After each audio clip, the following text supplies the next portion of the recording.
what you want. Welcome back, No Means Nerds, No Means Nothings, No Means No Nicks, to the 49th episode of the No Means No Thing, No Means Nothing podcast, where three absolute complete fucking idiots do their best to try to find the greatest No Means No song of all time. Spoilers, there isn't one. Oh, yeah. I am one of your hosts, Jordan. I'm Matthew. Hello. And I'm Michelle, your Bill. And I forget kind of feel like I'm just going to continue this stupid opening, but I can't really do it, everybody, because this is not another dumb episode of this podcast. We don't have any songs for you today. We're not comparing anything. Instead, we have little bit of a surprise, a little bit of a big deal for the rest of us. We'll see how you guys feel about it. But we have a guest in the studio, as it were, with us. Why don't you go and introduce yourself? My name is Karl Marx, and I'm the source of all problems in modern civilization. That's right. All Or right. perhaps Totally- the Thank solution you. that we just Totally Thank seized you. my means of production. Just like came in here. Oh my Yep. god. Oh, God, man. And those rich people. Oh, I hate those rich people. Screw them. Those Kill 'em all. guys. Yeah, Yeah. really. Yeah. What Yeah. do they think So, of those billions of dollars? Come on. if you didn't recognize the voice by now, you've certainly recognized the Or laugh. the cackle. The cackle. This is Now, Mr. you Rob didn't tell Wright. me you didn't tell me that we're not going to do songs. I was all looking forward to hearing a song and then having you guys say what you thought it meant, and then just destroying that interpretation. Oh my God. Will it? Please. You will get the chance. We'll You'll just have get to the have you chance, back. sir. do that. Yeah, you'll get the chance. I'm sure we have a couple of questions. Like, now wait a minute. What about? I would love Well, that. We'll see. So, yeah, ladies and gentlemen, I mean, maybe you've shit your pants as much as we have, but this is Rob Wright on the mic. We're going to Yeah. go ahead and have a little bit of a conversation with Yeah, him. the idol of tens. I'm every now and then on our later in our career, they put posters up and say the legendary No Means No, and I would grab one and go into the promoter's office before the show. It says I'm legendary. I want $500 more. I want €500 more. If I'm a legend, you're not paying me enough. I would have given it to you, too. And then just he have to reached let me at the see end, and there was only 250 in buttfuck Germany and people, and I go, yeah, okay, whatever is agreed on. Don't worry Yeah. about Oh, my I just God. needed to pull a sword out of a rock or something like that. Well, that's the problem with legends. They often just ended up getting stabbed in their own times, right? So it's one of those things like the legend that you're going to have a long tail. Rob, I think we were talking about this before. I mean, if I really cared about my other band members, I'd die in an accident of some kind, and then everyone would be thrilled and pay more attention to the music, and they'd make lots more money. Yeah. Oh, hardly. Rob. Don't worry, sir. My kids would have profited. If we'd all died in a plane crash, Oh, my no. kids would have been wealthy. No, Well, now we're- I'm not going we're to leave gonna- them anything. I'm That's spending not it what it's hand all over fist. about. We're going to do our best to help spur on this No Means No renaissance, as Yeah. we've talked about a little bit, man. It's coming. No, I well, swear let to me say God. right away, I appreciate what you guys are doing completely.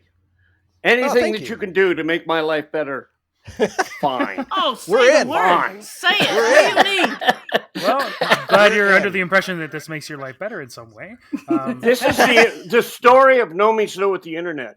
Is all sorts of people publicize us for nothing. It's Yep. like there's 20 videos that anyone in the world can see.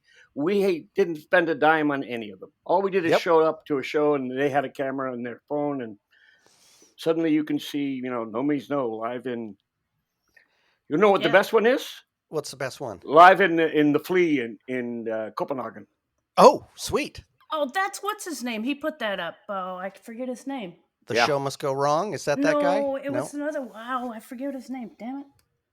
Anyway, I have to remember I that with don't the know. flea. Yeah. Right in that. The sound is amazing, and it's a pretty good performance. And I look at it and go, we weren't too bad.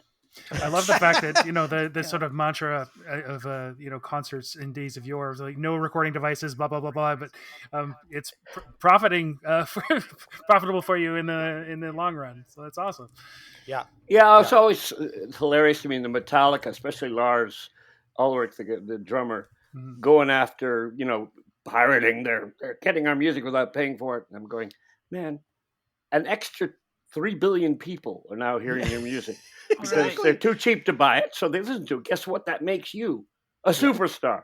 Right. Shut the fuck up. What are you talking about, man? You don't know which side of the butter goes on. Yeah. What's wrong with you? But And boy, he was on the wrong side of all that, right? I mean, Jesus, compared to where we are now, there's no stop. You can't put that genie back in the bottle. Absolutely. Oh, right. Yeah. Yeah. Mhm. Well, we're doing our part, Rob. We're gonna rocket you to superstardom, even if it's this late date. But before we dive into any more questions, let's do our dumb little segment here. Mostly, I want to do this because in terms of what we're drinking, friend of the pod, Michael Pollard, has sent me some very fucking beautifully smelling Armagnac. I smell it from here. I smell it. Oh, Armagnac. Oh, I that's love good this shit. stuff. This has been my drink on the podcast. This is good. This is 275 a bottle, apparently. This stuff. So isn't that isn't that made from distilled pears? I think so. Yeah. But it's delicious. And Michael, this is gonna be my first sip. Let's see how it is. Chew it. Oh my god, that's so good. Oh my god, that's so good. Anyway, You're making me jealous now. I had a thing I'm for sorry. a very expensive whiskey, which I grew out of as my income lesson. So I'll get you some, Rabs. I will. Oh yeah, there's millions of people out there. I was going to Isn't there? say there By are. the way, where's Joe Rogan? Where is he? Isn't he there? He's going to come in later. He's coming in later. Okay. Yeah. I have him he's tied late- up in the back late to there. the He likes podcast. that. Oh, Isn't good. he kind of a douche, right? He's a douche, He's right? He's a douche at 6 billion people watch it every day. I love it. You know, what do most people do for relaxation? They sit down and talk to someone drinking something. Yeah. And that's all he does. Yep. And is it any surprise that billions of people watch him do it? Yep. But, the advantage of that is that you see human conversations, which you never saw before in any media. Yeah. TV, never, and it's totally subversive and it's excellent. I don't listen to a lot of podcasts or stuff, but I appreciate the job they're doing, because anything else you hear is a lie in one form or another. So, but It's when true. people are just bullshitting each other, sitting there drinking, anything comes out of their mouths, and you see who they are and what they think. And Yep. So you have listened to our podcast then? I did. I was going to listen to the one you had with the pack. The sound was so terrible. Oh, The audio is horrible. Yeah. We Oh, gotta dear. do that over, man. She got robbed. She did get No robbed, offense, but Rob. not in that I hope sense. they're doing well because They are. one of my favorite bands. I remember I was in the back of the van at the Horseshoe in Toronto, Yeah, the and horseshoe. I'm sacking out before the show, and I start hearing this music, and it's like there's a blues band back in this stuff, and then I started hearing singing. I went, okay, get up. So I got up and I walked in there, and I was there with Mikey. It was a Hanson Brothers show. Mikey the drummer, and there was 2 of us and 4 other people watching the pack, and I'm going, holy mackerel! It's just she's stunning. Yep. When she is. sings, It's it's incredible. just all heart. Yeah. Mhm. And then she has a voice to go with it. That this is an amazing thing. I hope they're doing really well. Maya is also a wonderful, wonderful gal, and does most of the writing, from what I understand. Yeah. No, Becky's got a side project going on, and Maya's writing a book. Really, I'd Yes. read that book. Indeed. Well, I'd start to read it, and if it was no good, I'd throw it away. But I'd pick it up. Yeah. Anyway. Yeah. No, that's amazing. I mean, when I was playing, as soon as I started playing music seriously, I stopped listening to it. And the only bands I knew were the bands that backed us up. And they were 99% garbage, but the 1% were amazing. Yeah. The Pack was one, and I'm too old to remember anything. I'm sure Invasives were in there as well. Invasives. Invasives were wonderful. The Dutch band, oh God. Part of Conquerel, they founders of the sort of the avant-art punk movement, I think we're all having post-punk. like senior moments here. I can't think of it either. The X. It's not Can't the think of it X, either. Not is the it? X? Is it The X. Yeah. Oh, the X. Yeah. The X were amazing. Yeah. We took them across Canada Oh, on a wow. tour, and they got into town. They bought themselves an old Chevy '70s boater, and bought it, and they drove that all across Canada in the middle of the winter. Hmm. And what a great time! What a How great about time! that? You know, when you have a great band before you, and that makes you want to get up and look at the show before you even start playing. Right. That makes your show better, always. Yeah. Always. Mhm. And when you got horrible bands, it makes you go back to the band and go to sleep. That's what I used to do. And that happened so often, but it was also, it came in waves. At one point, every hardcore band in the world became a metal band. You remember that? Yeah. Suddenly, DRI was hardcore, and then they were a metal. And not only were they metal in their music, but their attitude. Oh, no. I met them actually, and so suddenly on one tour, all these college punk bands or hardcore bands, teenagers, were all replaced by older guys playing speed metal. And I just went, Oh, damn. God! And the music before every show was always the Bad Brains. The God. brilliant album that was the singer did a lot of the vocals from jail on the phone. Oh, that's funny. Oh my God. Apparently, he was quite the character. HR you're talking about? Yeah. Bad Hmm? Brain singer? HR you're talking Yeah, about? absolutely. That's I never hilarious. saw them, and that's one of the things I wish I had, because brutally amazing band. Yeah. Amazing. Indeed. Yeah. Yeah. But I certainly got sick of that album because I heard it every night. Because they were always before playing we it. played. I got it. Okay. And then some stupid speed metal band would come out and play, and it was like, Oh, God, jeez. get me out of here. Yeah, I no thought you shit. like speed metal. Don't you like I Slayer, like good Rob? speed metal. I like any kind of music that's good. Yeah. Right. All right. But when it's bad, there are certain kind of movies that are pitiful, and bad metal bands are unbearable. Oh. Yeah. Bad polka bands are unbearable, but there are some excellent ones. Excellent polka bands, for sure. And yeah, excellent for metal sure. polka bands. And there are. You're Yep. talking about Fintroll. I'm actually talking about Polkaside. Oh! Have you heard Polkaside? Fintroll? Do you know what I'm talking about? No. Mm-mm. They're a metal band that derived music from traditional Finnish music. They were a Nice. Finnish band, and that's why the troll, right, in the name. Hmm. And that's very, very country folk, European folk style, which Right. polka is as well. Yeah. I saw them actually live too, and they were brilliant. Ah. Wonderful band. Cool. Very funny. And so that and Slayer is one of my favorite bands. Oh my God. I love Slayer. I do. Yeah. I too. don't ever want to meet them, although I did. Because they're real. Oh, I know. Right. But Yeah, Tom's cool. that guy's Tom real. seems cool. It's not an act. Right. He is. Yeah. He is in the pit of hell, and that's what he sings about, and that's what You're that talking music about expresses. Tom, From the heart. From the heart. the Yeah. singer? The black heart. Oh Yeah. my God. Yeah. Yeah. But I mean, that's a valid part of human experience: to be in hell, to be Yeah. damned, Yeah. and they make great music expressing that. Yeah. It kind of makes me cringe, but even so, I can't do anything but appreciate it. It's wonderful. Well, and it's interesting, like hearing that from a band that is actually in that place, rather than the people who just want to front that, right? Yeah. There's a difference, right? Like there's a lot of like people Venom, want to pretend. you look at the same sort of thing, Yeah. and one is unbelievably good, and the other is complete trash. Right. But people say, Venom, Slayer. No, No. they're not. No. They're not No. any way the same, because one is crap and the other is great. So Oddly Nice. enough, Rob Wright is able to detect, honesty and earnestness in music. Album would I have wonder review. why that is. Who would have thought? Yeah. So before we get too far into it, I never feel complete unless I hear Strangey open up her Oh, Guinness yeah. into the microphone for me. This is a little of my This is. my ASMR. Oh, that's right. I'm second. Yeah. Rob, Yep. this is what Jordan sounds like having sex. Oh no! Oh boy, love that sound.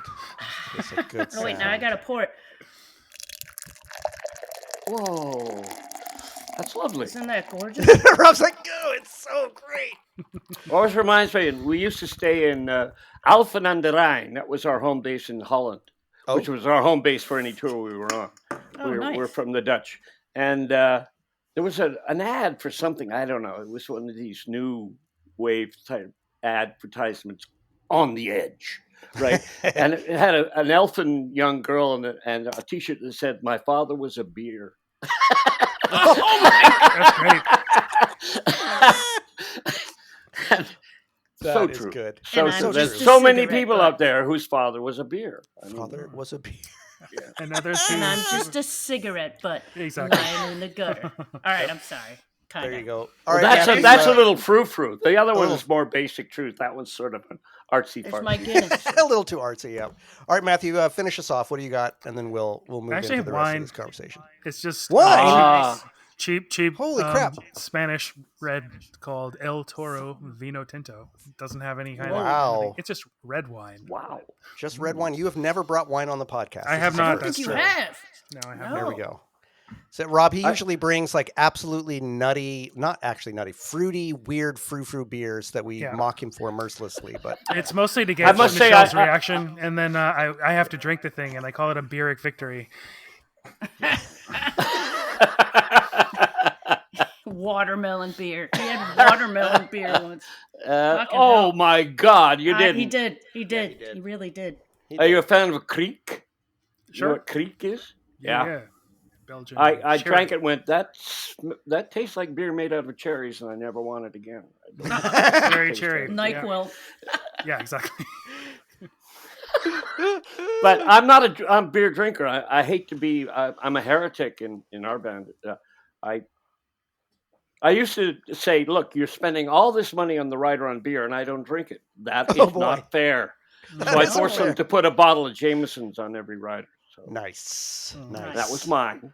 That's That fair. was mine. That's So what do you fair. have These days, today, your little Rob? brother is making up for the beer consumption that you did not do. All right. Java, which Coffee. is half coffee and half 18% cream. Which I do Nice. because I used to put in like 8 teaspoons full of sugar, and I thought, Sugar. Yeah. perhaps that's not good for me. And I realized I was drinking so much coffee because not that I like coffee, I just like sugar. So, so I replaced it with cream that takes the bitterness out, and I managed to do that. It's one of the harder things I've ever done. I smoked, and it was much easier to quit smoking than it was Then coffee. Then to Or the take the sugar. drink sugar. coffee Sugar. with no sugar in it. Yeah. How about Yeah. that? Wow. I used to be that same way, and for some reason, I have some coffee too, but I've ended up just right on the black train. Like I just nothing now, just straight up. Wow. Yeah, and I found that now I understand. Now how lift all up the your different shirt. I want to blends- see the hair on your chest. hair on your cheek. Nothing. You are obviously a man, sir. A man. That's right. Now I apologize. That's not really in fashion anymore, but you must be We'll take it. if you we'll take if you're it. drinking black coffee. I'm drinking black beer. That's right. That's right. Well, you are not a man, which is a good thing. Don't Right. no. What have you got there? What is it? Me? It's Guinness. Yeah, your beer. Guinness. Oh, I am a huge Guinness fan. Yes. Yeah, that's her norm. Her Absolutely. I go-to. love it. Love The it. beer that's a meal. It's a. You know, Guinness used to stuff. hire a guy to piss in every barrel they were exporting to England. Did they need to hire him? Yeah, guys made a career of that. Every Oh my every barrel God. sent to England. That's why there's a hole in the barrel. Yeah, Yeah, that's great. That's and great. the English, of course, didn't know better. No, of course They not. never, they never realized it. That's why they're English, and that's why Irish are Irish. I'm of Irish descent and Aha. Scottish, so that's when people talk about England, I always go, Yuck. Oh. Very good. You would have been I'm that no guy fan pissing of in the English, barrel. although I have many English people I love, the English people, but they're all insane. They're all nuts. That's Every last that's- one of them. That's true. There are some fair. insane English people who I know personally who are listening to this right now. Hi guys. Yeah. Yep. No, I love them individually, but the whole Empire thing, I thought that was a little too much. It's just They went a little overboard. a Just, little untoward. yeah, calm down, guys. That's an interesting phrase, untoward. What does that mean? Toward un? That's Matthew. Untoward. He's our linguist. Matthew, yes, words, they're funny things, aren't they? They are indeed. I was just going to say, I don't know if you know, Rob, I'm from Victoria as well. So Oh, my God. Yeah, I have a little, not distaste for the English, but I certainly had my fill of Englishiness. It's not really like that over there anymore these days. But No. so it goes. They got problems. Oh, boy. Yeah, it doesn't feel like home anymore, that's for sure. Oh, no. That's Like, I wouldn't go to the States anymore. You know, I don't blame you. I look at pictures of Portland. Portland was one of my favorite cities. Mm. I wouldn't go there for love or money anymore. Yeah, no. everything's on the downward slide a little bit these days, Yep. unfortunately. You know your town is in trouble if the Walmart moves away. Holy crap. It's Bit of time a to start canary in the coal rethinking mine. your whole approach to an Yeah. urban environment if the Walmart won't stay there. Walmart. I don't even go into those, man. That's sad. I don't. So here we are with Rob Wright. I almost said the word legend, and then I thought you'd probably come after me $500. going like $500, man, for this podcast appearance. No, it's fine. Just send me a check. That's all. Send I'm you a saying. check. Well, I've bought every one of these goddamn T-shirts and stuff that they've been putting back out. So I've been sending you some small portion of a check, if nothing else. Now right? you've all contributed to the cause of my welfare, and I'm, again. I hope so. I hope you're seeing some scratch. Well, somewhat. Good, a lot more than good. we ever tried to get or deserved, but it Well. was surprising. At the end, I look back and I went, I started this as a joke. I started this as a way to pass the time and to scream at people I didn't like. And suddenly I have a career. I have a reputation. I have a semi-bourgeois income. Oh, how did that happen? I used to sit beside people and just look at them in the dressing room, especially if I didn't know them, and go, they pay me to sing. And you like, roped your annoying little brother into it too. Oh, God. Yeah. He didn't know what he was getting into, literally. I mean, he was a high school student. Mm-hmm. The last 2 years of high school is when we really got going.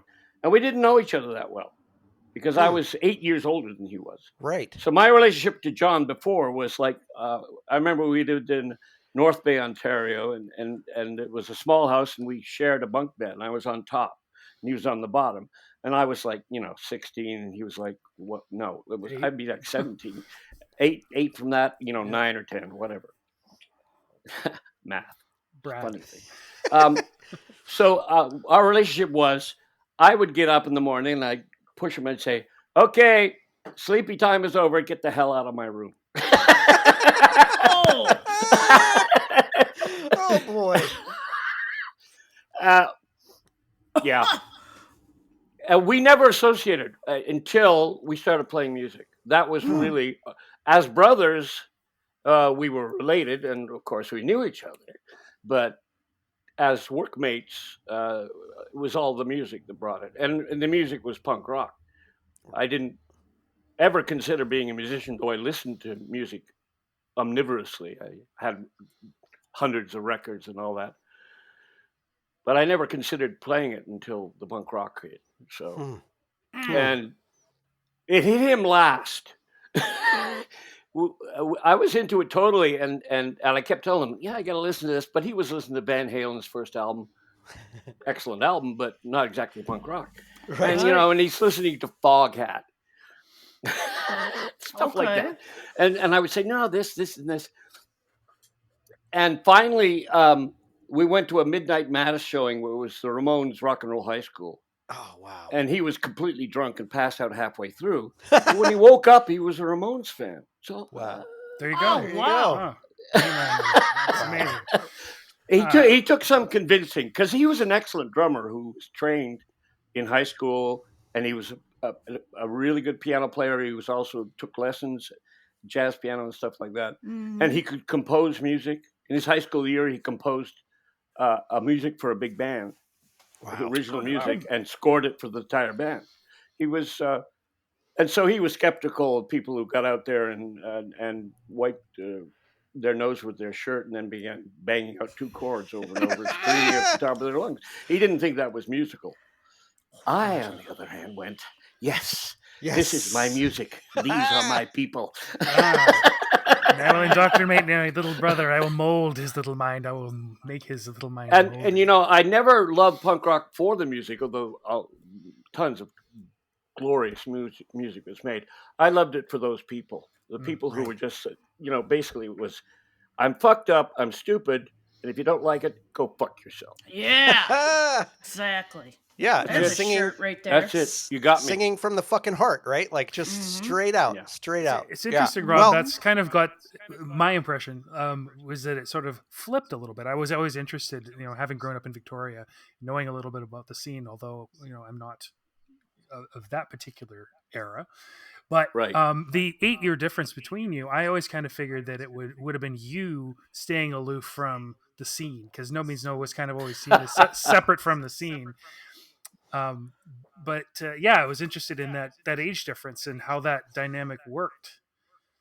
Well, yeah. Come to think of it, that was kind of odd. But I must say that I listened. You know, I went from like I started listening to the Beatles when they came out, and I had bands and music was a prominent part of my life, or maybe the prominent part, because my life otherwise was rather muted and empty, and that's and so I filled it up with music.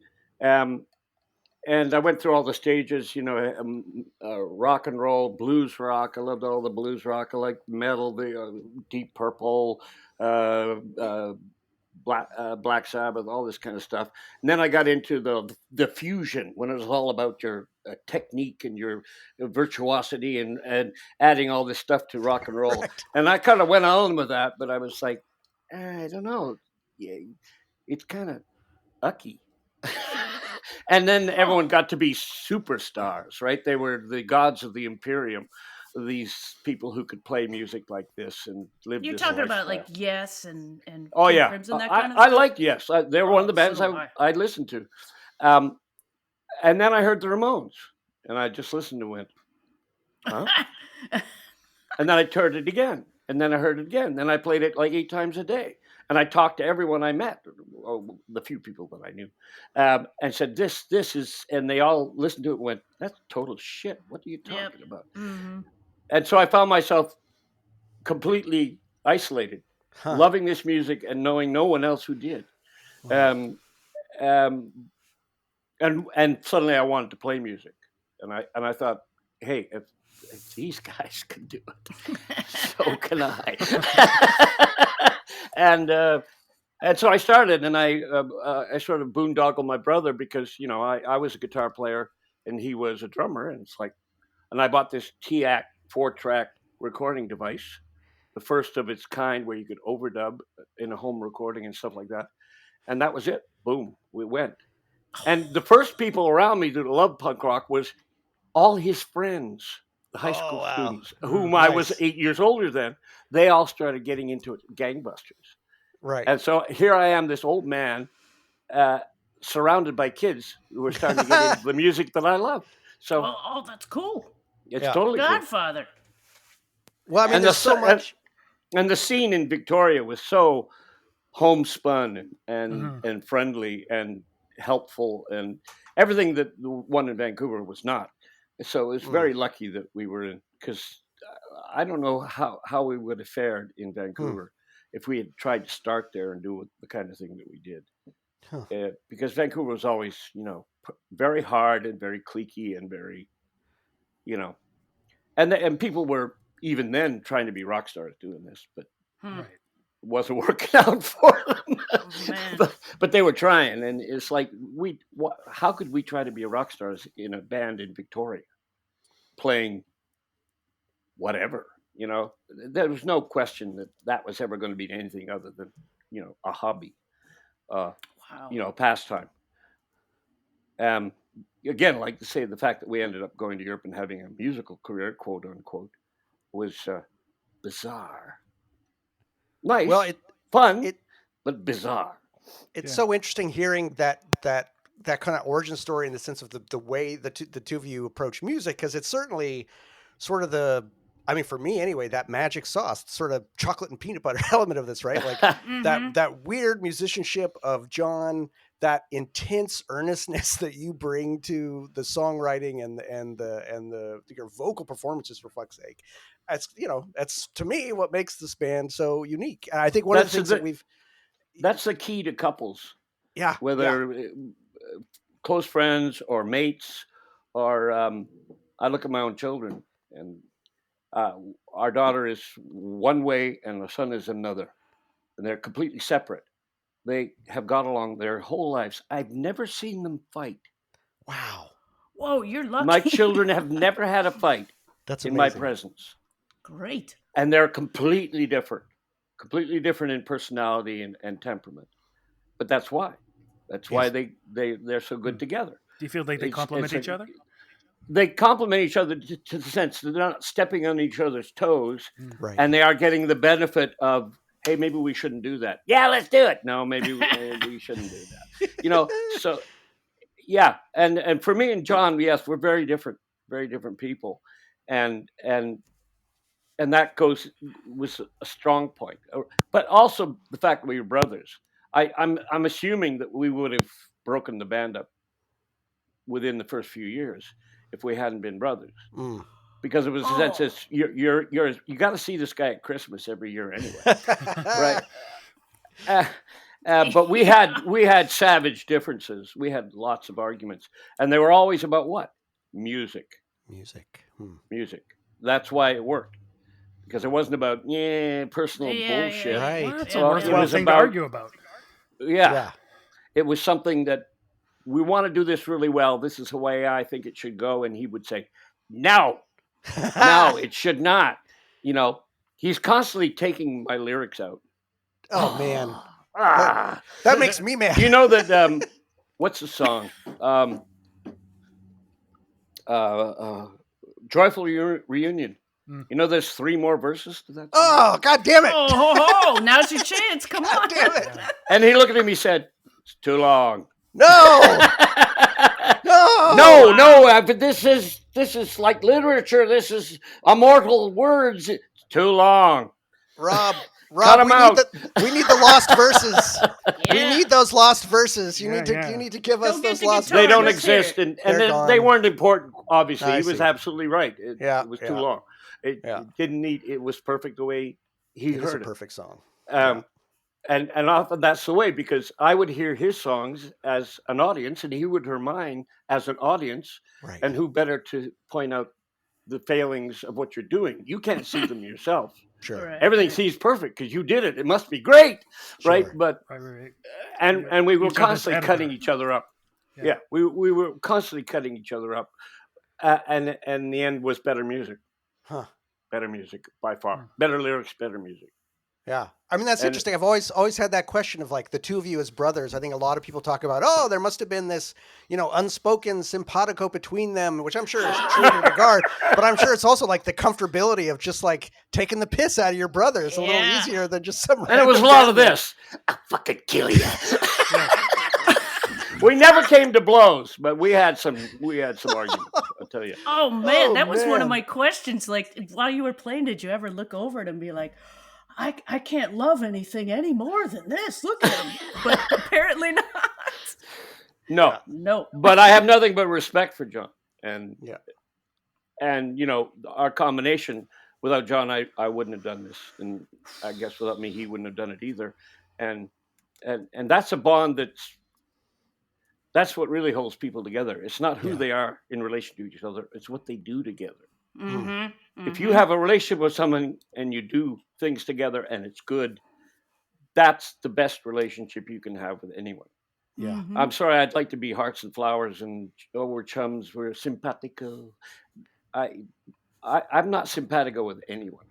Well, no, that's normal, No, especially yeah. with families. It's you're gonna have butt heads. But and I've known people who were not good people, and were not personality-wise were very grating, and nobody liked them. Mhm. But I loved working with them because why? they did a good job and made Good the with- thing good- better. Yeah. Mhm. So with their personality flaws or character flaws or moral turpitude, whatever. Yeah. Is he doing his Mhm. job? Is it Mhm. sounding better? He's all right Mhm. with me. I don't care. Yep. Yeah, Yep. I don't know. Sometimes friction sharpens the blade. You know what I mean? Like you gotta. No, it wasn't like I disliked them. Yeah, They're doing their job. I like you. yeah. You're good.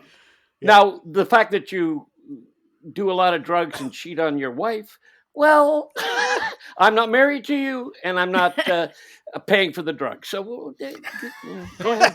Knock yourself out. But are you doing your job when I'm with you? Are we doing something together that now works much better than if you weren't here doing it?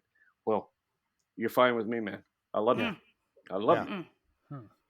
That's great. Interesting. Probably goes a long Cool. way with so many stories we've heard about. No Means No was an excellent band to tour with, and the people who toured with you took a lesson from how you did things.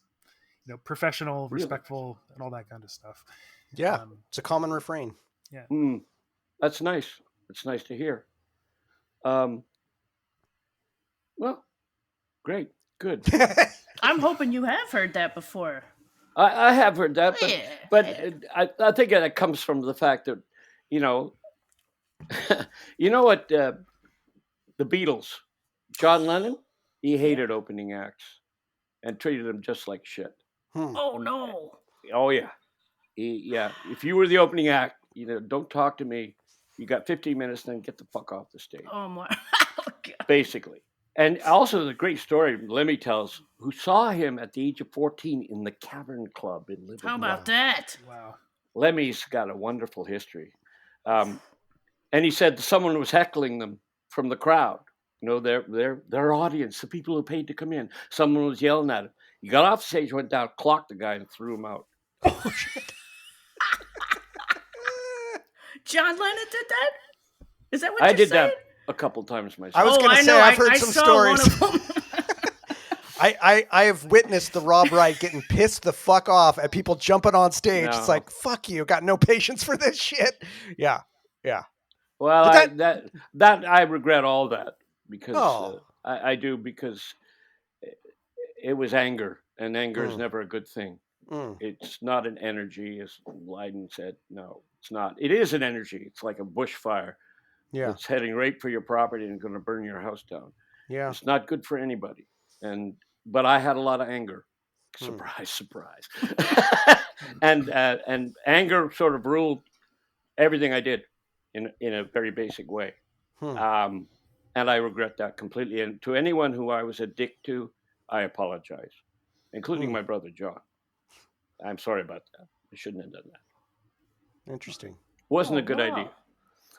Well, it's anxiety before The show. thing about too, it, you got anger works. that. Yeah. We were in Serbia, in Belgrade, or is it Bucharest? I can't even remember. Belgrade, I think. And the sound man was compressing the monitor so we couldn't hear each other, and then we would step back and feed back. This is musician stuff, and I told our sound guy, get on this guy, and he tried, and we finally got it worked out. But I went up and tore a strip off this guy, and completely intimidated him, and completely stifled him. And what happened? We got good monitors. Was that a nice thing to do? No, it wasn't. Did it work? Yeah, it did. Yeah. And I have nothing against this guy. Tough love. But it's like, no, things are happening here. You either help or you pay the price. Right. You don't fuck it up. Yeah. If you're fucking it up, you're in trouble. Yeah. And that's not nice. And there's better ways of doing it always than being angry and domineering and aggressive. And but it took me. Well, I still haven't got complete control of that, but I'm much better than I ever was because I understand it better. Yeah. Right. That's the lovely thing about getting old. There is nothing else lovely about getting old. Oh no. But understanding things and seeing things with a little more balance, a little more maturity wisdom. If only at 20 I could think this way. Yep. Oh, Wisdom. hindsight now. Youth is wasted on the young. All I would say about with all that about anger, seeing you Rob, do you feel like go ahead. the process of writing music and playing music, was that an expiation or exorcism of that anger, or was it just It was a a job? vent for anger, yeah. Yeah. See, a lot of things, I listen to my old songs, a lot of them, and go, and they sometimes surprise me about how I said things that I didn't really know what I was saying, Mm. and now I do, and I went, that's dead on. Whoa, whoa, But whoa, good. Oh, but cool. but on the other hand, I said them sometimes in a way that's very, very acidic, sarcastic, accusative, angry, and I listen to that and go, you might have said the same thing in a better way. Hmm. But And there's some. it was difficult when I got at the end of the career. One of the things that kind of stifled me was that I wasn't wanting to give that out anymore. I didn't want to be angry anymore. I didn't That's want very draining. to Yeah. preach pain and suffering Mm-hmm. anymore. I mean, I still recognized it and realized it, but I wasn't honest because I wasn't feeling that kind of Right. pain, fear, suffering, fear, anger, betrayal. Hatred, right. Yeah. Well, When I and- started and- out, Literally. that was the music that I was making. Huh. But at the end, not so much. Huh. No, we've talked a lot about that in the sense of listening, for instance, to the tour EPs, right? And you've got these songs like Jubilation or One and the Same, these songs that are not leaning on that early No. kind of inward glance at the anger and are almost, I mean, I hesitate to say it, but almost Buddhist in nature, right? This real kind of like really inward introspection theory of mind almost. But there's Yeah. still in both of those eras, there's an unflinching honesty at the inward look that for me as a young person in the 90s and the early 2000s, Yeah. it may seem that early anger may seem acidic to you or acerbic, but it was sung so earnestly that at that time in my life, when that's where I was as well in certain regards. Oh, it was reached- definitely sincere. yeah, right. But that's important. I'm There's not angry a at lot- you and I'm punching you in the face. I'm not playing around here, man. I'm sincere. That That's a doesn't real make thing. it good. Really. I don't know. I don't agree. I mean, I totally respect what you're saying, but some of us need to hear that in a way that's artful, right? In a way that's authentic. It serves a purpose. Well, the did balance for has me. got to be there. The balance, it's my opinion of, say, the music that we played, that I played, comes from the blues. And the Yeah. blues comes from a people who were robbed of everything. And their lives were degraded and were hellish. And they reached down inside, and what did they find? In that pit, they found joy. And they lifted up their voices and sang. And that is the heart and soul of the US of A and pretty much of the whole world. That voice and that joy resonates with anyone who hears it. Even in Africa, if you listen to African music, they're not playing African music, they're playing the blues. Yeah. They're funk, jazz. That's what African music became in the 60s and 70s. Right. They didn't develop their music, they learned from the Afro-Americans to play the blues because it was so strong. The blues is the heart and the soul of the U.S. It's not just guns, money, and initiative. It's...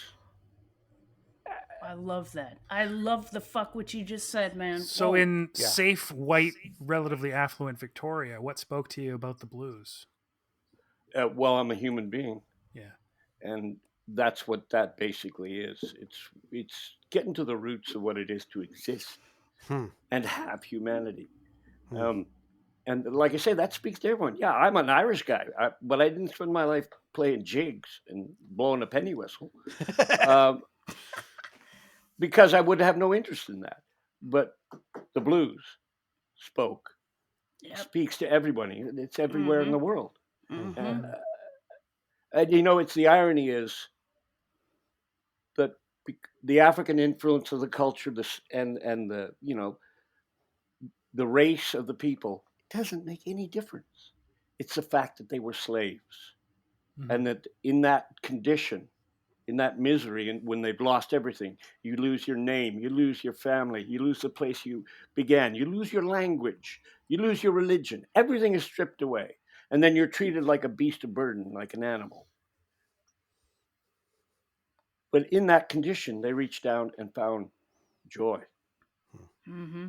That's, That's magic. It's powerful. it's magic. Yeah, Yeah. Yeah. it's inexplicable.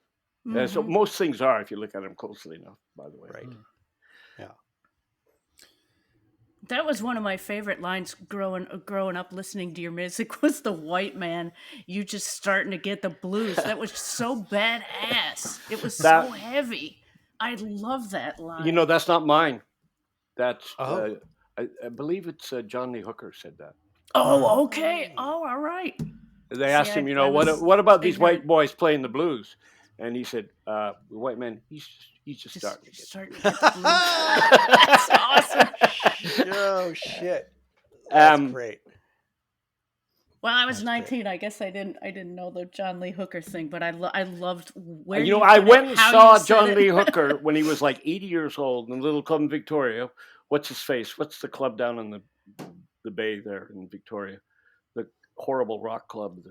It's the stairs that go down to the wharfs. Yeah. Oh, I forget what it's called. Yeah. But yeah, I know which one you mean. Yeah. Pen and Well, I Manor. went and saw him there with a friend of mine, and we were sort of punky. And we were up in the front row. And he Nice. looked at us, and it was like, you fucking little pricks. What are you doing here? God. And he just gave us the evil eye. Why? Because we all were disparaging the old blues rockers. And for him, blues rockers is what revived his career and gave him legitimacy. A lot of these old blues artists, they loved the white guys who appropriated their culture because Made in people that pay way they attention. got mainstream recognition and they could make a living and they were respected for what they'd done. The Rolling Stones, when they came to play Shindig, this old show on TV in the early 60s, they demanded that they would come and do it, but they demanded that Howlin' Wolf back them up on the show. Oh, wow. And for all the fact that they're douchebags, that was an amazingly great thing to do. Yeah. So in that show with their performance, you can always see footage of Howlin' Wolf singing to all these white teenagers. Right. Yeah. It's hilarious. Awesome. But yeah, John Lee Hooker wanted nothing to do with punk rockers. Hey, don't you diss the people that looked at us and said, yeah, these are the guys. These are the guys who made it all happen, not us. If they had the brains to do that. Some of them didn't, of course. Right. And I love that kind of music. But punk rock was the one for me because that had that sort of nihilism Yes. we've all grown to love and cherish. And that was right at the roots of what I was at that time. And it's funny to see that it's even in a strange way morphed into something that's going on now in an incredible way. It's really weird. I love living in this time because it's revolutionary. It's a revolutionary time. I'm unfortunately very pessimistic because I think it's just a further road down to hell. But At least it's interesting. At least it's interesting. Exactly. Yeah. Huh. Okay. So, Pipe up. So pipe up. Now it's our turn. Somebody ask a question. So Can I hold Dead up my airspace. CD? No. I want to Can't hold have up that. my CD for Rob and see if he's got anything to say about it. sure. What? Can you see this, Rob? Oh my God! Yes, of course. Very good. Very Please good. talk to yeah. me about this. I had a little in with Aaron Chapman with you. He was my first in, and he told me, go out and buy the CD, which I did. And get a grip on yourself. I was like, oh, there it is. There it is. Do Yeah, you have plus anything to say about this? The Stranglers, Rattus Norvegicus. I'm probably saying it wrong. I don't recognize a lot of things that were probably an influence, but that was definitely an influence on us because bass heavy Oh my God. music,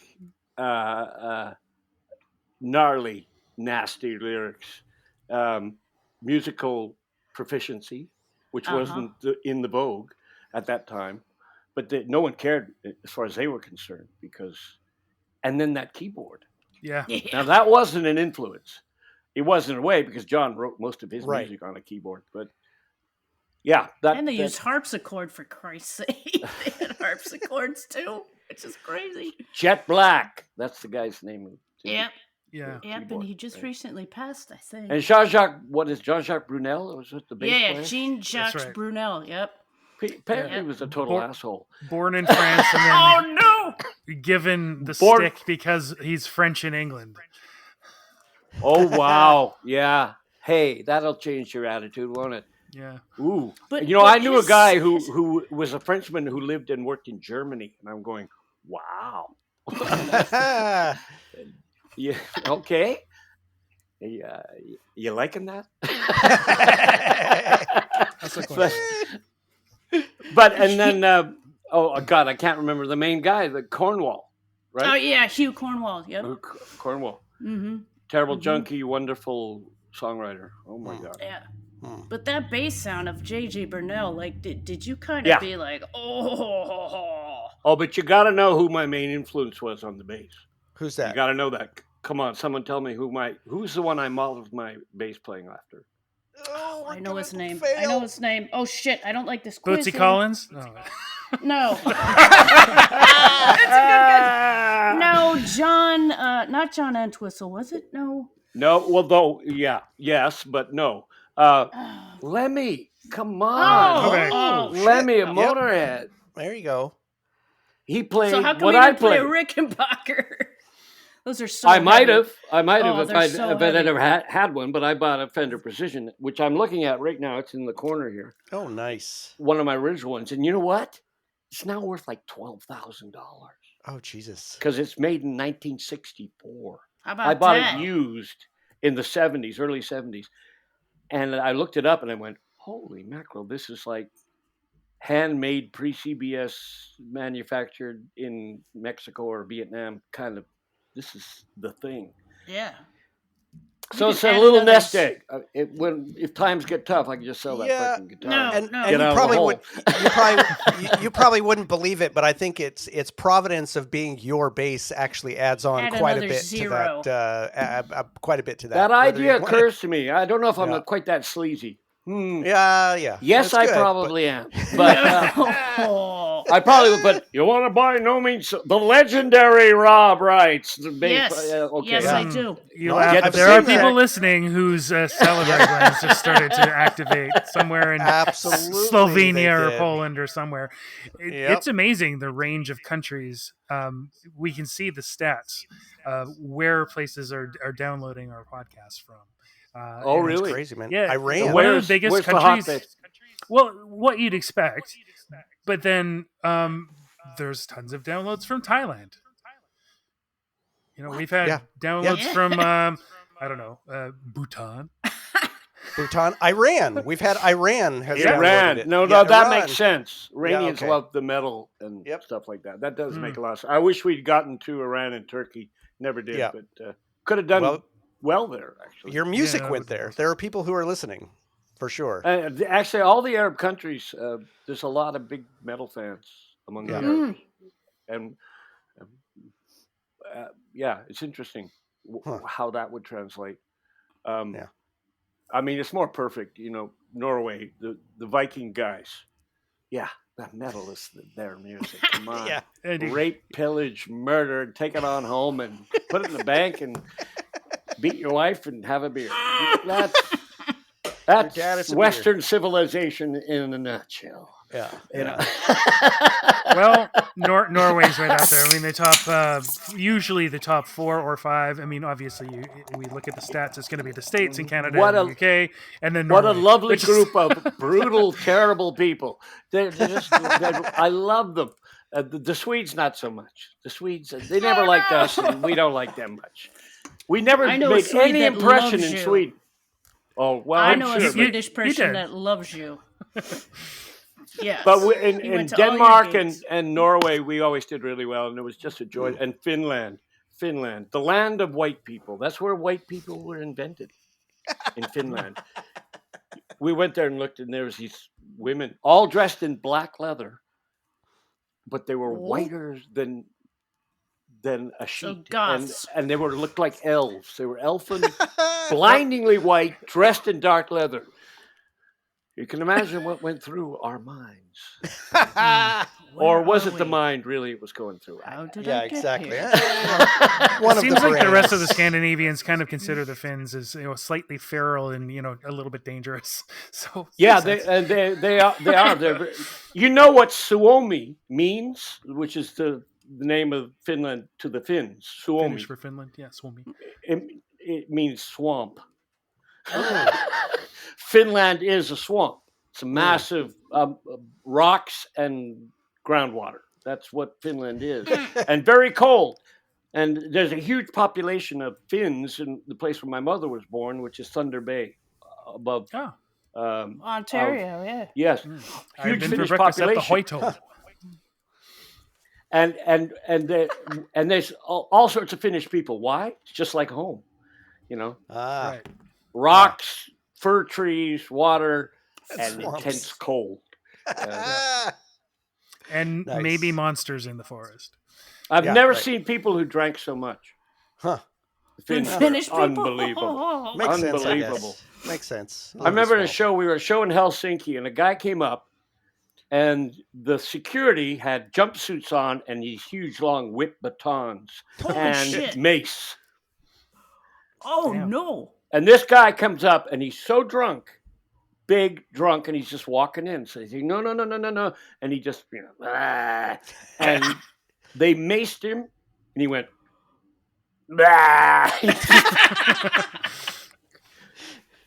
yeah. Coming to get you. He had troll blood. It's one thing to have an high alcohol level in your bloodstream. It's another thing to have more alcohol than actual blood, Yeah. which is what's And sort of a mace norm. face. I was also in Turku, and the show got out. It was really early, so when I got out of the show, it was still light out. This was summer, 11:00 or 11:30. I walked into this cafe to get a snack, and there's like a secretary.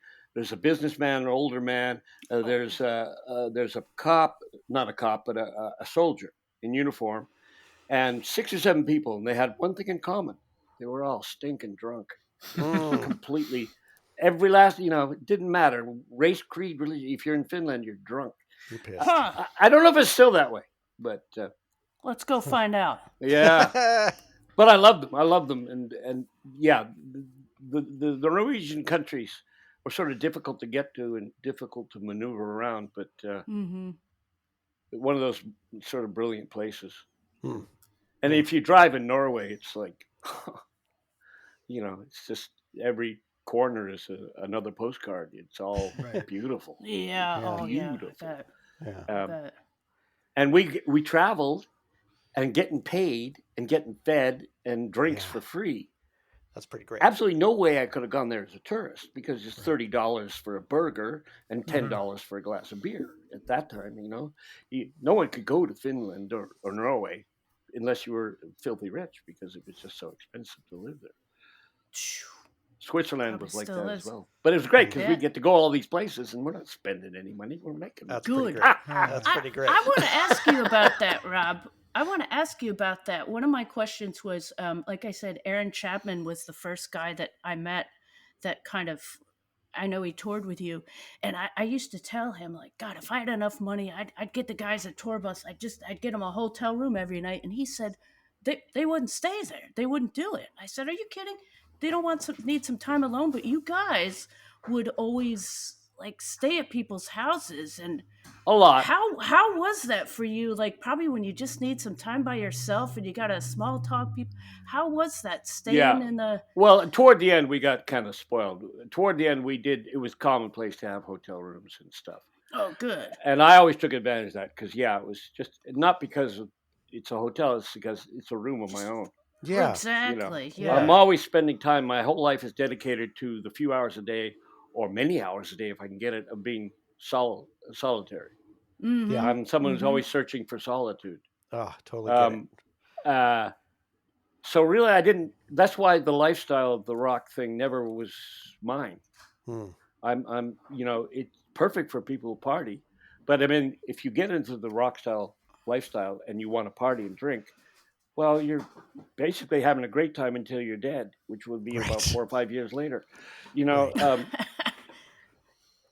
but we all managed to avoid that.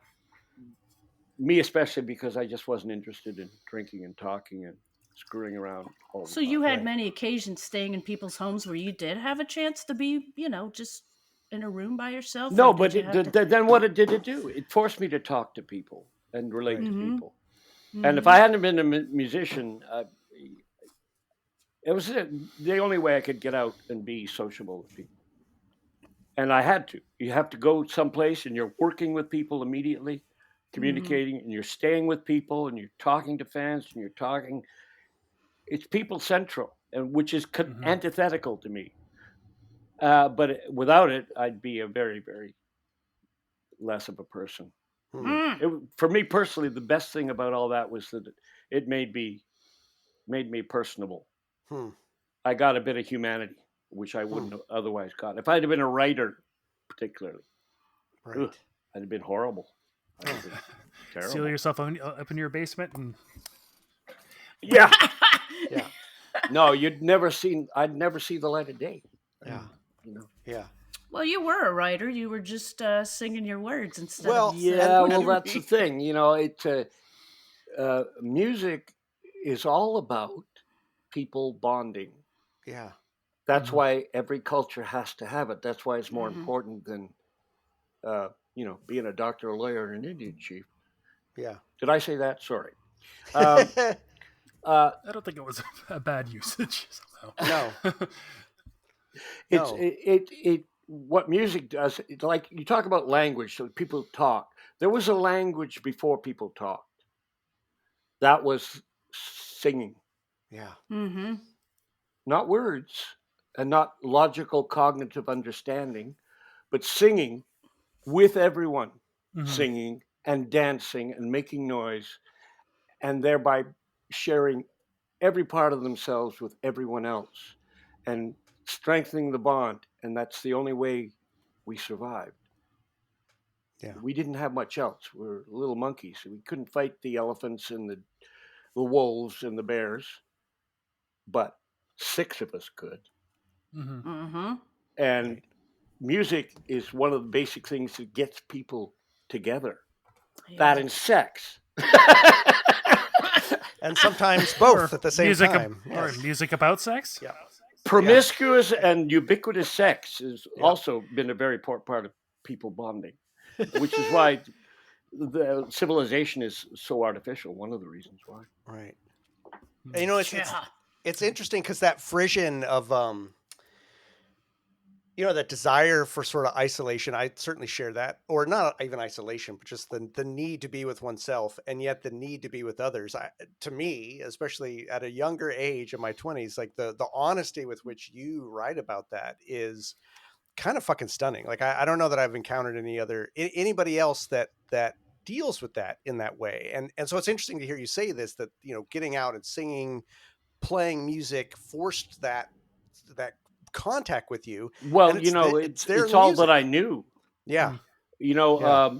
Very early along in my life, I got the impression, and which was substantiated over the years more and more, that the people and the structures around me were trying to erase me. I was being destroyed, and the only way I could do anything about that as a child, who you're powerless, is just to draw back and be quiet and avoid people. And that was my family, everyone.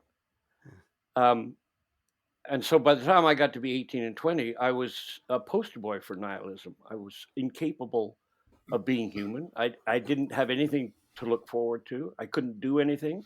I was too scared to even want to do anything. And that's what I've always had. Now, it's not a good thing. The fact that I seek solitude is not because, I've got this wonderful world all to myself. It's because that's the only place I felt safe. Right. Yeah. Is by myself. Yeah. Comfort. And Yep. but ironically, that hand that I was dealt, everyone gets a hand in life. I got king high with 3 clubs and 2 hearts. That's what I got.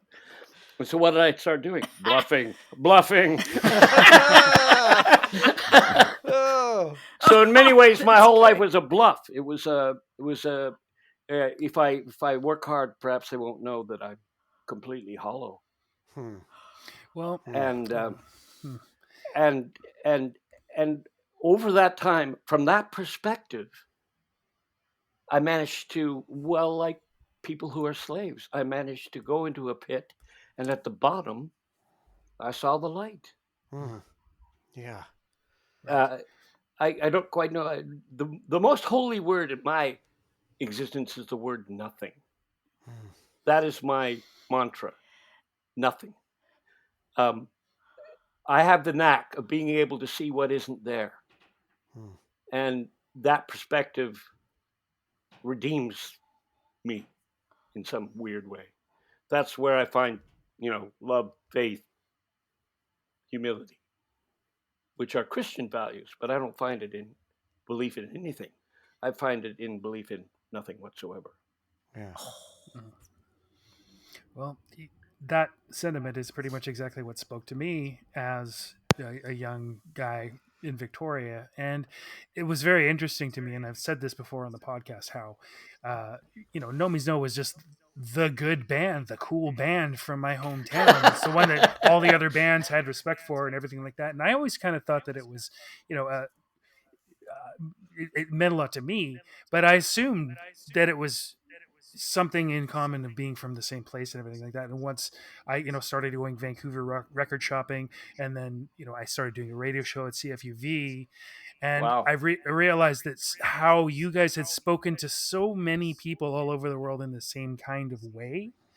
It really helped me to feel less lonely and less, alone, being in, a bit of a misfit in a strange, isolated place. Bonding. Right. Bonding. It was bonding, but you see, I needed the bonding more than any of them. Anybody. I needed that. Right. I hope you felt it. I did. Yes, I did. And Good. I'm telling you right now, I'm probably the happiest man you could look at. I'm probably I'm so glad to hear that. I have nothing that doesn't content me. And that's great.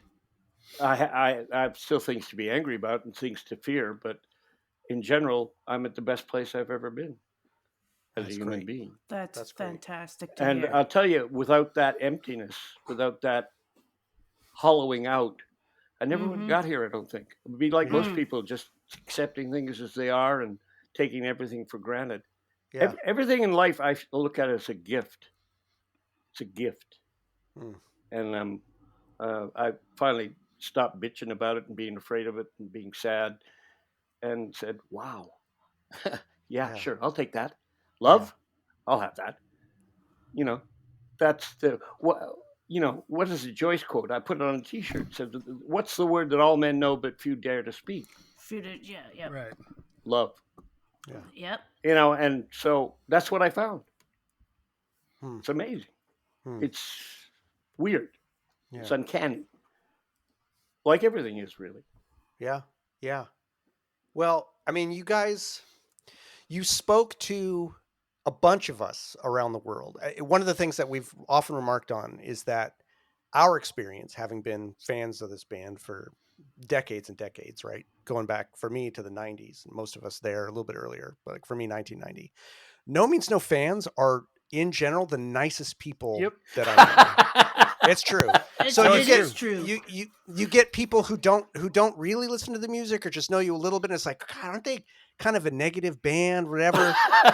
but the truth is that what you just said or a little bit ago what you were talking about has always been my experience, but often through your song crafting, your lyric crafting, your poetry. This kind of via negativa, this like look. This look that goes so honestly down to the bottom that's where you find sincerity and light, right? Like there's, and that's I think that's healthy, at least for some of us. That's where you can find the real sincerity instead of just sort of floating on the surface. And a lot of people resonated with that, like Yeah. really fucking hardcore. Yeah. I mean, there's a sort of an intelligentsia of the day which is always talking about being in a safe place and not being harmed. And I'm going, that's what you think is a good thing? Right. No, right, no, no, yeah. no. Be in a dangerous place Yeah. and navigate it Do and something that scares avoid you. the harm or live Mhm. through it and learn from it. Mhm. If you spend your life being in a safe place where no one can harm you, you're a jellyfish. Yeah. Right. You're floating, and anything that comes along will rip you to pieces. Right. You know, the negative is the teacher. If you need a mentor, go to hell. You'll learn a lot there. You certainly Yeah. will. Yeah. A lot more than sitting in the pasture with the unicorns. You know, you won't learn much there at all. Yeah. There's nothing that will make you stronger or more effective or Yeah. or more wise. No, Right. I'm sorry. Right. Don't look for the safe place, and don't look for everyone being nice. Oh man. It doesn't you don't exist know in the how- first place, and it's not going to get you anywhere. Right. Find the That's the dangerous way place. of the world, though, right now, which is frightening. Everybody's like snow plowing their kids and taking all the obstacles out. And It's not... interesting. That's what I mean. I love this time because you can see some tendencies that have always been there and keep coming back. You know, when I was a kid, it was the 60s. And when I was starting to be sentient, it was starting to be Vietnam War, hippies, drug taking, rock and roll music, and left-wing politics was revolutionary. Now you look at the left-wing politics, and it's the politics of the establishment, of big government and big money. And that's because the pendulum's got to go back. With all the shit that went through in the 60s, order rears its ugly head. People want order more than anything. And they'll sit there saying black is white and white is black. Doesn't matter to them as long as they can get a grip on what's going on and control it. It's not much different to say the 30s. You know, people in the 30s, it was, you know, what communism and all this kind of stuff. It's about control, absolute control. And then the swing back to no, blow it all up, cut it all down. And it's very interesting. It's extremely interesting to see that. Because it's becoming Victorian England or 50s United States. That's where it's going now. I don't like it. I don't like it much either. I don't. I'm fucking frightened here, man. But the thing about me Living is here. what I fear is that the control is toxic. Control will kill you in the end. Where freedom, you know, a lot of things get destroyed, and you know, but control is just the wrong way. It's not going to save everyone. It's going to kill everyone. No, and ironically, well, not ironically, but it feels like even those who parrot the word freedom the most now are really just asking for freedom for their own form of control. It doesn't really matter what side. There's no one really advocating for freedom. They just want freedom from what the other fuckers are saying and wanting, not really freedom for anyone to do what they want to do. So yeah. May you live in interesting times, as the curse goes, right? Yeah. So here we are. Here we are. So can I ask you a songwriting question? Would that be all right? Not about anything particular. I haven't written a song in a long time. Yeah, but I think I can remember. I've been curious about like when you would write, and whether that was lyrically or musically. Were there some songs that just kind of came as like a just a fucking download, or was it always, or were there songs that took more sort of pouring over it, rewriting, aside from John casting verses out to the void? Were there some songs that we really did just both, came and I'll to tell you? most of the songs that I did that are good happened in about 15, 20 minutes. Oh my God. That's what I thought. Yeah, Jesus Christ. 15 or 20 minutes. Yeah. I hear I would play something and hear it and put it together with something else, and then a word, a title. The small parts isolated and destroyed. That song came from the title. Wow. The title was the first thing that was written for that song. Wow. And there no music or lyrics. And that's how the stanza And then it just goes went, with the speak. whoop. Yeah, yeah. And there it was. Wow. And Sprung also the from best brow songs of are- Zeus. yeah. Also the best songs I didn't have much to do with. They just flowed out. They just came Thank from you. you. Talking They just about came gifts. through you. Yeah. The best songs were gifts from somewhere else, and I just wrote them down and played them and recorded them. Yeah. But and then, like I say, I go back to music songs that I've written and go, "Oh, that's what I was saying." I had no idea. Yeah. I had no It's idea all I in was there. saying that. But now I listen and go, "Well, okay, that yeah, dead on, good." Or I go, That's great. "Oh." Come on. I don't listen to the old music much, and sometimes I do, and mostly it's good experience. But every now and then I get a song and go, oh, What makes you cringe? What makes you cringe now? What do you listen to that makes you cringe? ideas, stupid ideas in songs. Some people can put their ideas into music.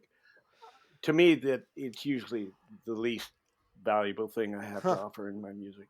Oh my Ideas. God! I think that's the most valuable thing you have. Well, to but offer. Everything is an idea. People think. We think and talk. That's our whole lives. That's it. Mm-hmm, mm-hmm. And that's one of the reasons why I'm pessimistic about people, because reality doesn't give a damn what you think or what you say. And if you're living a world which is all about and totally about what you think and say, you're off in a fantasy world. And oh boy, look out. You're not ready for what's coming. No.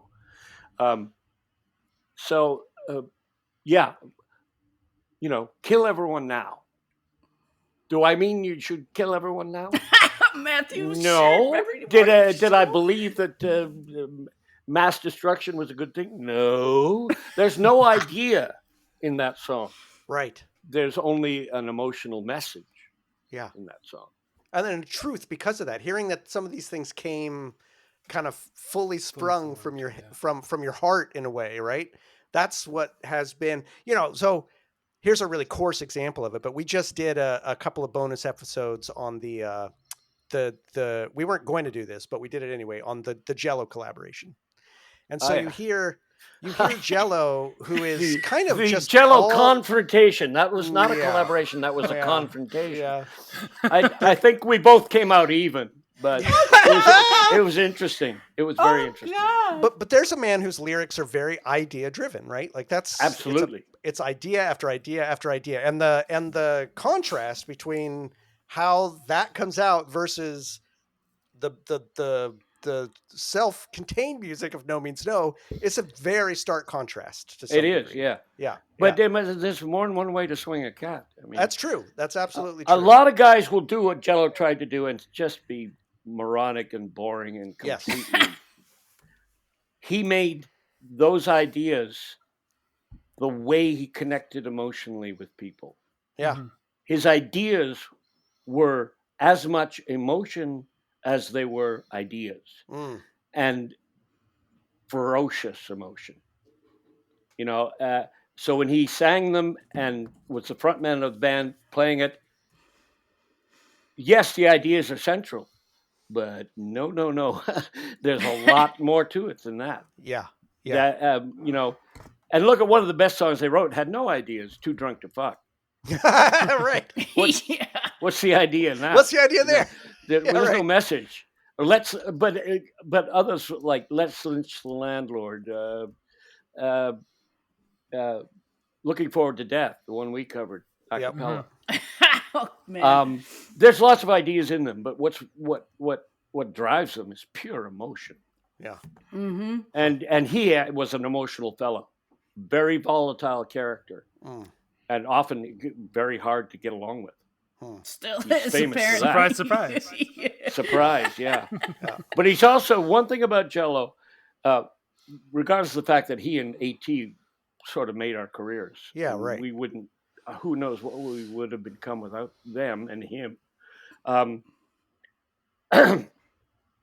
But he's a guy who said, fuck the system, fuck making money, fuck corporations. We're going to put out our own music. Yeah. And then he did that. Yep. A lot of people said that, but then did they it. signed contracts and tried to get a lot of money and a lot of promotion. Well, there's a little disconnect to a lot of the posturing in punk rock, but He walked the walk. he did. He started AT, and look at all the bands that came God. off that label. They changed everything in a Still way, are. right? Like that. They're revolutionary. Yeah. So everyone needs to thank Jello, We do. but don't argue with him because he'll curse you out. I remember talking to him when he was going through the trial about the Royal AT and the dead Kennedys and stuff. Yep.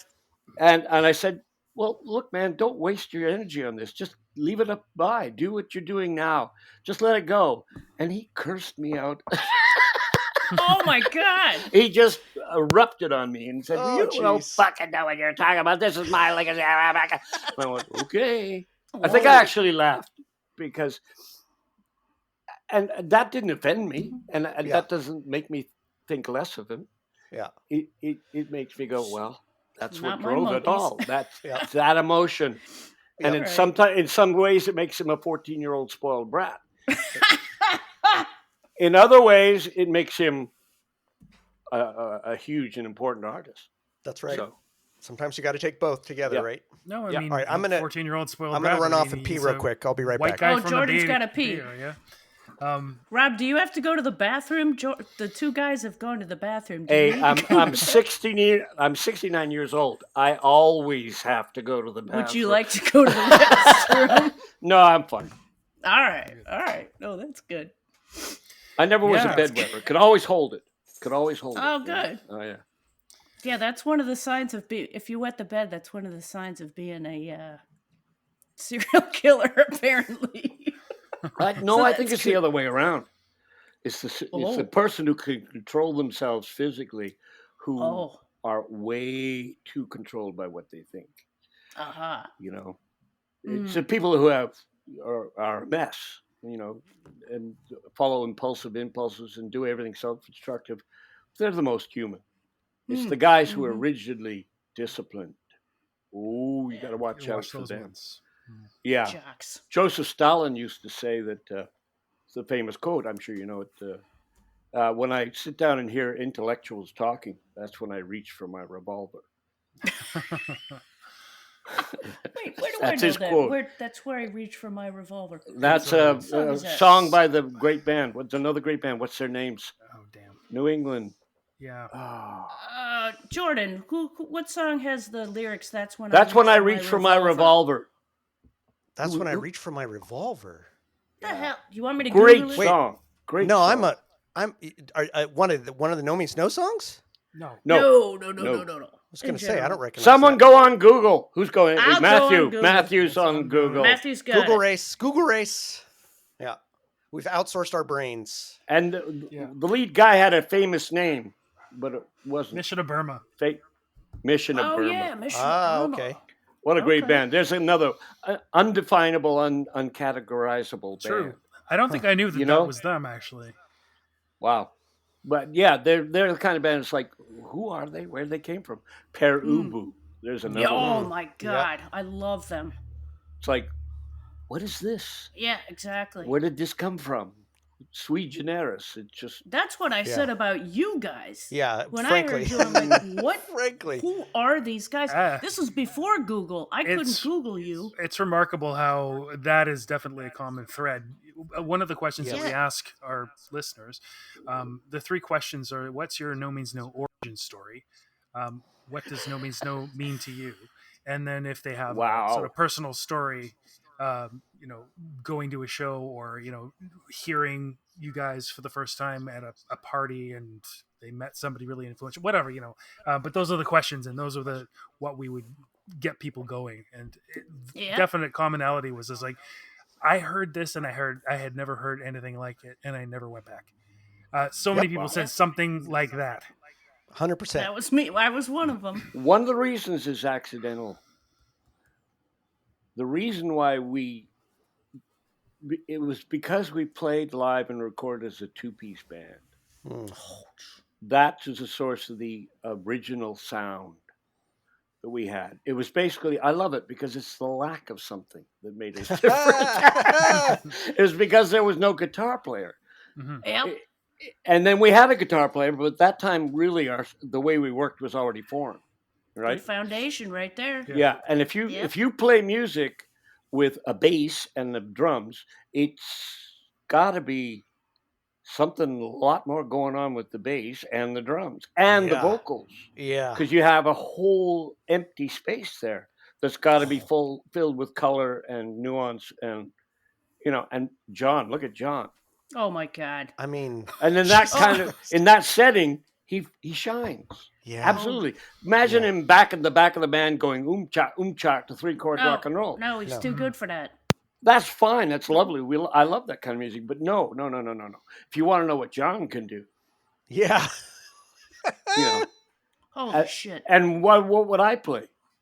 I play 5 notes over and over for 5 minutes. Right. Right. But you didn't, though. Yeah. Well, I'm serious. I never Yeah. listened to it. He's playing the same thing over. I don't It's like the that bullshit because The you're not. slight differences in the same thing. Yes. It's- Well, that's yeah. the thing. The strictures of it, and the Mhm. fact that I did that because I love that riff. A riff. Yeah. Like what's his face from Black Sabbath, the riff master, the lead guitar player, Tony Iommi. Yeah. Yep. I just that stuff just grabs me. A riff, a simple riff repeated that's got That's so much power. mounds of weight Exactly. behind it. So And- much Yeah. weight. Yeah, it's and- more of a and- meditation when you play it over and over again like that. Totally. You definitely. It's like techno. I listen to mostly techno now. Right. Four square bass with all the nuances, which don't really matter as long as you've got the Got that bam, core. bam, bam, bam, And- bam, bam, bam. I want to talk more We about should hang that, out, but Rob. on the Yeah. I want to go too. I live in East Van. I'm getting my Coming Nexus, over, Rob. we'll listen to dubstep in my garage. no, I'm getting my Nexus. I'm coming up too. you talk I'll buy about the like beer. playing that like a same riff over and over in the power, but the other part of this is that you are often the voice on top of that, right? And that like the nuance and power and sincerity that you're able to put through the vocals, to me, in terms of No Means No, what makes you guys so unique, there, as far as I can tell, there are no other bands who have the kind of vocal delivery that you guys have. And it's you, it was also Andy, it was also John. It was totally right? Andy. Yeah, But Andy there was- a I mean, it's amazing, wonderful but performer, singer. but you as well. There's something so powerful and earnest about it that the bass underneath that just adds this. I don't know, man. Like one of the things that. Well, imagine I'm in a band with 2 guitar players blaring rock and roll. It wouldn't matter what I said because exactly you wouldn't hear couldn't it. hear it. You No. couldn't hear the lyrics. It gave room for John to play rhythm, which Right. is drums in a way that is twice as effective and musical as just a solid beat. Although I love Yeah. the solid beat, don't let me. But it also gave me the room to sing and have people hear me and and hear what I'm saying. And then when Andy came in, he had that completely. He was a performer.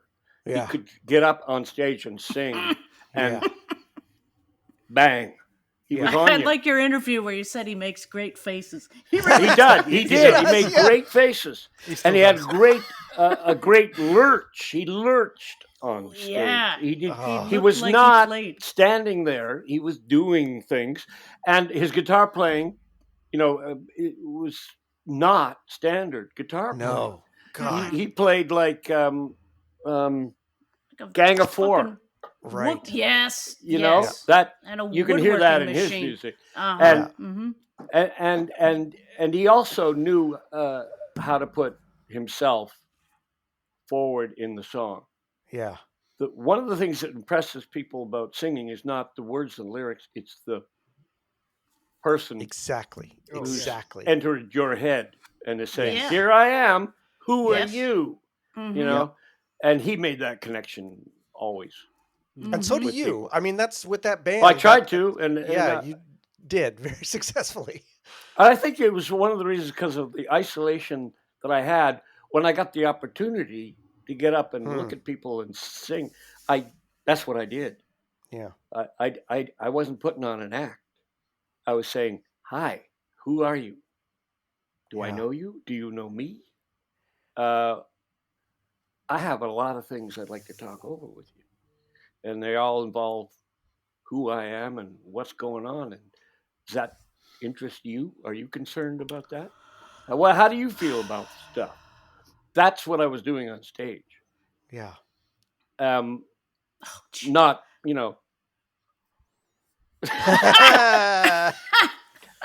which is, again, I love that. I love Freddie Mercury. What a man. Oh, fuck. But yeah, But- totally different. But For the audio listener, Rob just struck a pose. A very Freddie Mercury pose. Did people engage with you, Rob, much about like the No. song? They didn't, right? Like about the song. I mean, when I look back at interviews, which we've done a lot for this podcast and stuff, No. people just never talked about the actual songs. It's one of the reasons why in this podcast, the whole idea was, God fucking damn it. Like, we need to talk about each of these songs and really tear it apart. Because it's not just, oh, that's great punk rock and oh, what a fun show. The other thing that I have to say bugs me. What do you think about the sometimes- political situation? Yeah, exactly. I don't think much because I don't know anything about it, and Yeah. any opinion I would give you would be ill-formed and based on basically no knowledge. So why the hell are you asking me that question? Exactly. Yeah.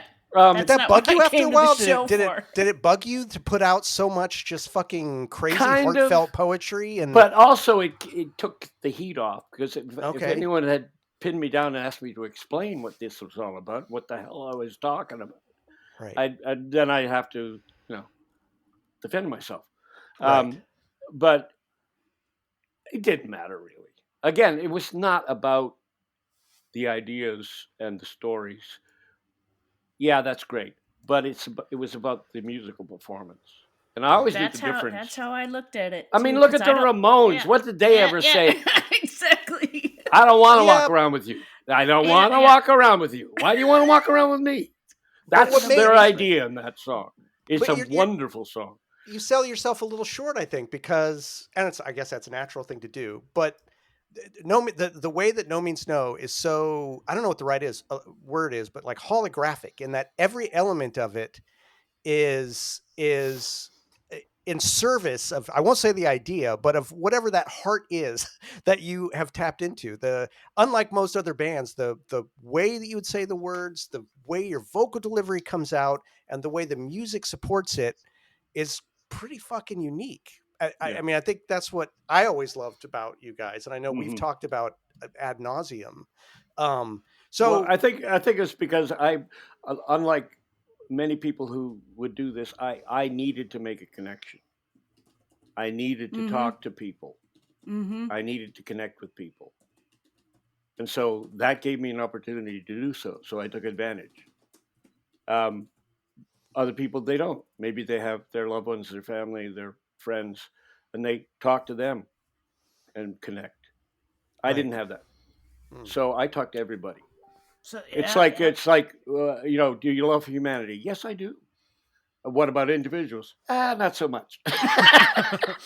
and even humanity, might say, hey, humanity, please phone first so I can think up a reason why you can't come over.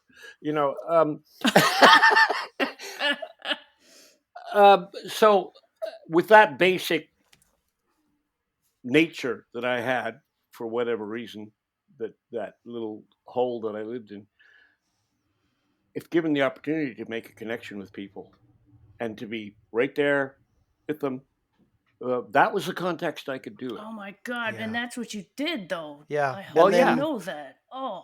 But that doesn't mean that it was I was some sort of genius. It means that I was kind of desperate and couldn't do but there was a also lot of the some things that humility people to just it. do naturally. I couldn't do. Yeah. It But was to turn- humility, though. yeah, Yeah. and to It turn was that into certain songs like vulnerability that reached me, certainly. Mm-hmm. exactly. Well, good. You Good. turn that into songs like "The World Wasn't Built in a Day," right? Where what you're talking about right now is written in a way that it's the most kind of authentic way that I've heard that sort of idea expressed, that need for connection and the need, that understanding that I feel most free when I'm not in front of somebody, and yet the desperate need to have that connection. It's so I don't know. Well, I have a vested interest in doing that. Yeah. You see, Yeah. I had to do that. Mm-hmm. If I didn't do that, well, I'd just be some sort of stunted nobody, and probably not a very nice or good person, or someone you'd want to be around. At one point in my life, as a young man, I went, because I had a vivid imagination. I read and it was always dreams and imaginings that I was concerned with, not necessarily the reality around me. And a lot of them were not very nice. They were not very good. And I asked myself as a young man, are you evil? That direct question. Are you evil? And I went, no, I'm full of love. And then I went, where the hell did that come from? I like that answer, though. Yeah. And we heard it. Well, there you go. There you go. Yep. But like I said before, without the dark place, without the nothingness, would I have recognized what I had? Would I have been able to see the gift that was offered and that I could take it? I don't know. It's like you say, things that you think are the worst things about what could happen to you or who you are. That's where you go to transcend them, to become something better. That's right. And me, I had no choice. It was a question of survival. In trying to stop from being erased, I erased myself. And that's humility, though. That's what that is. So it was like, okay, the job has been done, and I've been an accomplice to it. Well, that's not going to stand. So, and I was able to work it out. And everyone helped me. And thank you very much. Thank you very much, by the way. It was mutual for all of us, I think. I'm going to start crying in a minute. That's the other common serious, thing. Man. The other common thing. The longest relationship I've ever had is this band right here. Longer than. Oh boy, are you in trouble? Oh my God! Get help! Than my marriage. No. Yeah. It's all I got. Seriously, it's wonderful. Ladies and gentlemen, Matthew just let his hair down. Yeah, he did. I think that's significant. Oh, what? Should we stop right now while we're ahead? Matthew Jesus has entered the chat. Long hair.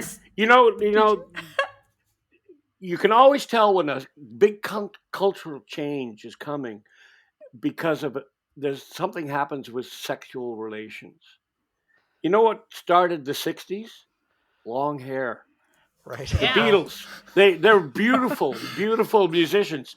But the made impression, who are these fucking pansies with this long hair? The hair. Yeah. And the hair became like a complete divisive issue between fathers and sons and mothers and daughters and everybody. It was so important. Yeah. People now, what are you talking about? I'm telling you, man, it was huge. Yeah. Mm-hmm. People were divided along the lines of long hair or short hair. Long-haired, freaky people. And the thing was that you're looking like a girl. Oh, really? No. And then what happened? Well, drugs and sex. Oh, no. With the long hair. It was the Jesus, feminization of a way too controlled, way too masculine society. Decided, we've had enough of that. We're going to let our hair down. Yeah. And we're going to be little monkeys. Because that's what we are. And now you're seeing, no.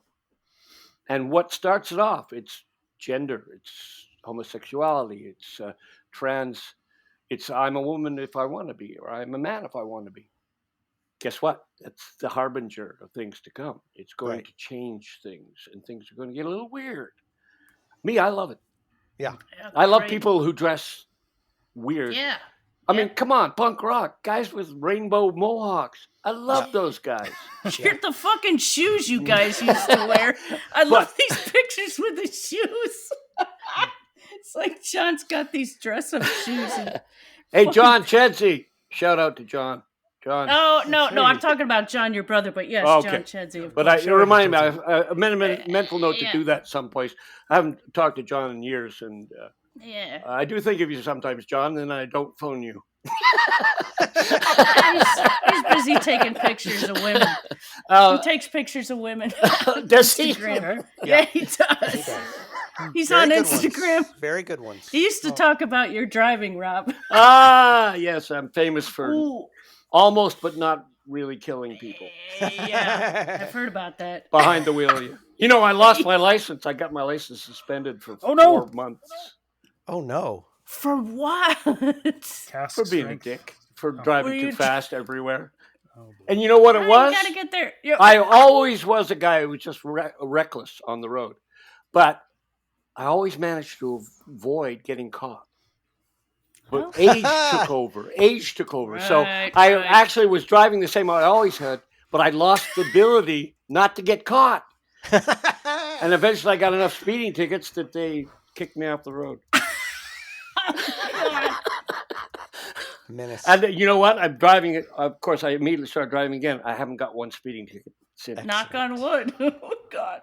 So basically it worked. He said, the law came down and taught me a lesson, and I haven't forgotten it. Yep. Control. You must have been listening to some good music. That'll get you a speeding ticket.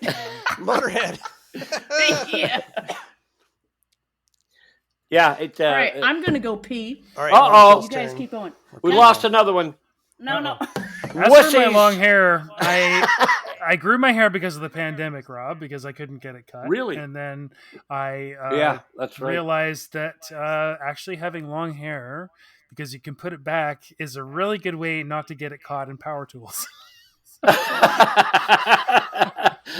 Yes. So I had hair down. Quite a manly reason. In my late teens, I could reach back and grab my hair. Oh, is that right? I had I was a greaser, mustache, long hair. I wasn't a hippie. I never was a hippie, but I was a greaser. I was, the kind of guy that did nothing, was up to no good, and smoked drugs, and that. But it was never peace, love, and dove. I never liked that idea at all. Yeah. That's entirely unsurprising. Yeah. So, with the feather. Rob, are you aware of the trope of our show? Like what we actually do? I mean, you said you've listened to it. Okay. Just wanted to make sure. It was interesting to me that you actually wanted to go through songs and tear us a new one when we were wrong. Well, like we were talking about before, I never really talked about the songs to people. Right. And I got the impression with comments and stuff that people were listening to songs and going, "Oh, well, you hate that, don't you?" No, I love that. What are you talking about? I don't think you've quite gotten the gist of what I was saying. I'm used to hearing people say all sorts of things about the songs that, where did you get that from? That's not what I wrote down. How does that make you feel, though? I mean, completely. What can I do about it? You talk great. to someone and he understands you. If not, then he doesn't. Understood something else. Also, I'm guilty of being a bit of an obscurant. I love to say two things are true at the same time. Yes, that's what I love about your lyrics. The contradictions are true at the same time. Yep. Which, because your brain is not the boss. Again, just because you think that you have an idea that's true. Well, I can give you 3 ideas which completely contradict it, but they're also true. Not to saying yours isn't, but it's just never that simple. Yeah. It is never that simple. Mm-hmm. And people simplify. That's what cognition is all about. It's not looking and seeing more. It's about focusing and seeing less. Mm-hmm. Right. Yeah. Oh. All the stuff you ignore. Yeah, absolutely. You can only focus and understand things by eliminating the noise, which would be what? An infinitude of miraculous reality, and that's not included in what you think and say. Right. Is that good? No. But it's the best we can do. But some people think it's the best thing that anyone could do, that the whole world is what they think. That in Christian tradition, the Logos, the Word made flesh. No. There's a word, and then there's flesh. And guess what? As far as reality goes, yes, it's a real world, but I'll take the flesh. Thanks very much. And it doesn't matter what you say about it. It doesn't matter what you think about it. You know? That's why ideologies are just death. They're death. If you try to fit reality into your ideas, oh boy. You know, old Joe Stalin. There you go. I have this idea. You know, a couple of years later, there's 40 million people dead. Right. Mm-hmm. Yeah. That's Whoa, fucking well, that was a frightening. good idea. I'm working on it. We'll do it better next time. There ain't gonna be no God. next time. Mm-mm. Yeah. You know, Frightening. and all One the day. ideas we have, all the stories we tell ourselves about who we are and what things are, none of them are anything but stories. Yep. They're just stories. Hmm. None of them are reality. We're in it, but we don't know it. So you accept it. You take what it offers you, and you don't look a gift horse in the mouth. Hmm. You just say thank you, and then you go, I really don't know anything, and then you're in a position to do maybe something good. But if you think you know everything, well, you're going to be the biggest, most toxic, most poisonous creature on the planet, which Yeah. people have proved to be so many times in Okay. so many Over ways. and over again. Yeah. Always help and us, forever. please. The story of our era, for sure. Oh man. Yeah. You know, there's an idea that's, you know, that when a species, an individual creature is born with a mutation that makes it very different from all the others, what happens? It dies. It's 1 in a million that this difference it has is going to help it. Mostly it's going to kill it.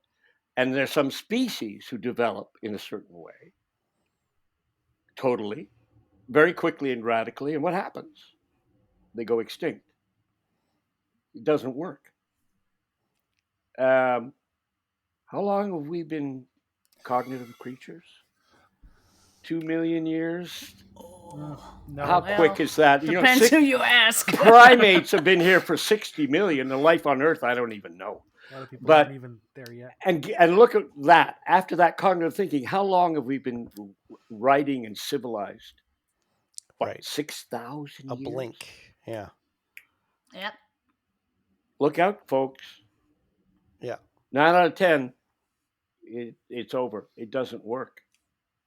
It's maladaptive. And I'm afraid, rather than being the source of all our power and glory, it's maybe our extinction event. Demise, right? Mm-hmm. The mind, Yeah. Yeah. the all holy ideas, the great plans and the great structures. Maybe it's not so great. The mind is a terrible thing to taste. But it's not the mind. The mind is wonderful. It's beautiful. It's the idea that The it's idea. the arrogant idea that the mind rules. Right. That the mind rules reality, and not only that, it is reality. Mm-hmm. That's toxic. And every culture has it, because that's the nature of human beings. But Western culture has made a religion of it. That's why no other culture had communism and fascism. No other culture had a religion where they killed the god somewhere along the way. What does that lead to? That leads to the only thing that rules is the mind. Our ideas. That's what we have. Right. Oh boy. Yeah. No, that ain't gonna work. Yeah. And it's And that this gonna this do feti- nobody any good. this fetishization, as you talk about, of ideas over maybe the only thing that's really unique about the mind, Yeah. which we can really see now in AI, which mimics that real fucking well. is awareness, right? Like that's the only thing that's maybe unique that we have is this ability to have attention of some sort or another. But we don't Well, I even think look at it's that. more that I think what AI teaches us is that the mind is a machine. Yeah. And Yeah. what do people say when they say the conspiracy theorists about the forces of humanity? It's a big machine and we're just cogs in it. Right. Yeah. And that's in your head. Yeah. And that's what. So you're not a machine. AI can write a poem if you say, write a poem about this. Does AI turn itself on and say, here, look, I wrote a poem? Right. That's right. It never does that because Nope. it's not Nope. alive. And being able to think, it's got nothing to do with being alive. An earthworm is alive. It doesn't have any thoughts. It doesn't see anything. It doesn't hear anything, but it's alive. And it's purposely moving in its world just the same as you are. Right. I mean, yes, it's a wonderful tool. It's a great tool. It's a beautiful tool. All the stories and the math, yeah, it's wonderful. It's great. It's not what we are. It's not who we are or what anything else is. And we don't know, and we never will. The mind does not work on that level. I'm sorry. Yeah. Yeah. So, yeah, I find myself, like arguments. People say, do you believe in God? Oh, God. Well, I'd have this discussion if I was still in high school, but seeing as I'm now a grown, mature person, can we please talk about something a little less puerile? Right. But I would also say, I don't get to God. It's nouns I don't believe in. You know what I mean? It's no. Well, nouns it's the word associated with the yeah. If being. you're talking about, do you believe in God? Well, I don't believe in the word. Right. I don't believe in nouns. I don't believe in 2 + 2 = 1. Right. Yes, they're useful and we can use them, but there's no reason to believe in them because they're just mechanical things. It's all constructed, right? Like Yeah. it's constructed and divorced. Think of it as this. I had the experience of picking up my son after he was born and holding him. There was no idea. Yes, I knew I was in a room and he was a child and I was a man and all this stuff. But that experience, there was no idea in it. It was just being alive. And that's authentic being. The life of the mind is a construct. That's right. It's a skyscraper. It's a road. It's a language. It's an equation. It's not alive, and it doesn't make you alive. That moment, that's where you're alive, right? Yeah. Yeah. And so it's that's why I'm pessimistic because I just don't see any concerted effort on the part of people in general to give up their self worship, their self sickness, and It's pretty baked in. And just realize that you're just a small part of a very big thing that you can't even see and understand. Yeah. And so stop talking. Humility. Do something. Do something. Take the garbage out. Do the dishes. Drive your kids to school. Look at the stars and wonder. But all these grandiose plans and ideas. Fuck. I'm tired. I'm tired of them. I think a lot. I've always been a thinker, but it tires me out, and I don't like it. I don't much like it. I don't much find anything in it that's worth anything. Maybe I take it all for granted. Perhaps I do. But well, you know what matters now. Yeah. Well, maybe no. I don't. I don't know anything. I don't know nothing. I know what doesn't matter. Everything I know, all the things that make me in any way grounded in the world, I don't know at all. I know faith, I know love, I know humility, but do I know what I have those things because I don't know anything else. Yeah. And neither does anybody. No. Cleverness is not wisdom. No, wisdom seems to Yeah. be the growing sense of the certainty of knowing less and less and less, right? I find that as I get older, I'm grateful for how strong I feel that I don't know anything, right? Yeah. It's Yeah. it's the sloughing off of my certainties that seem to lead towards any Yeah, sort of and that's what The more you actual learn, the less wisdom. you know. Yeah, yeah. my idea is, as I've grown older, is that especially young men should not be allowed to talk until they're 40. Nice. It should shut up, listen and learn. And when you get to 40, you can say something. But I'll tell you, if it's something stupid, you won't get another chance. Yeah. Unless You you have know, a record deal on 18. Matthew. How's that for an angry old white man? Ah! Ah!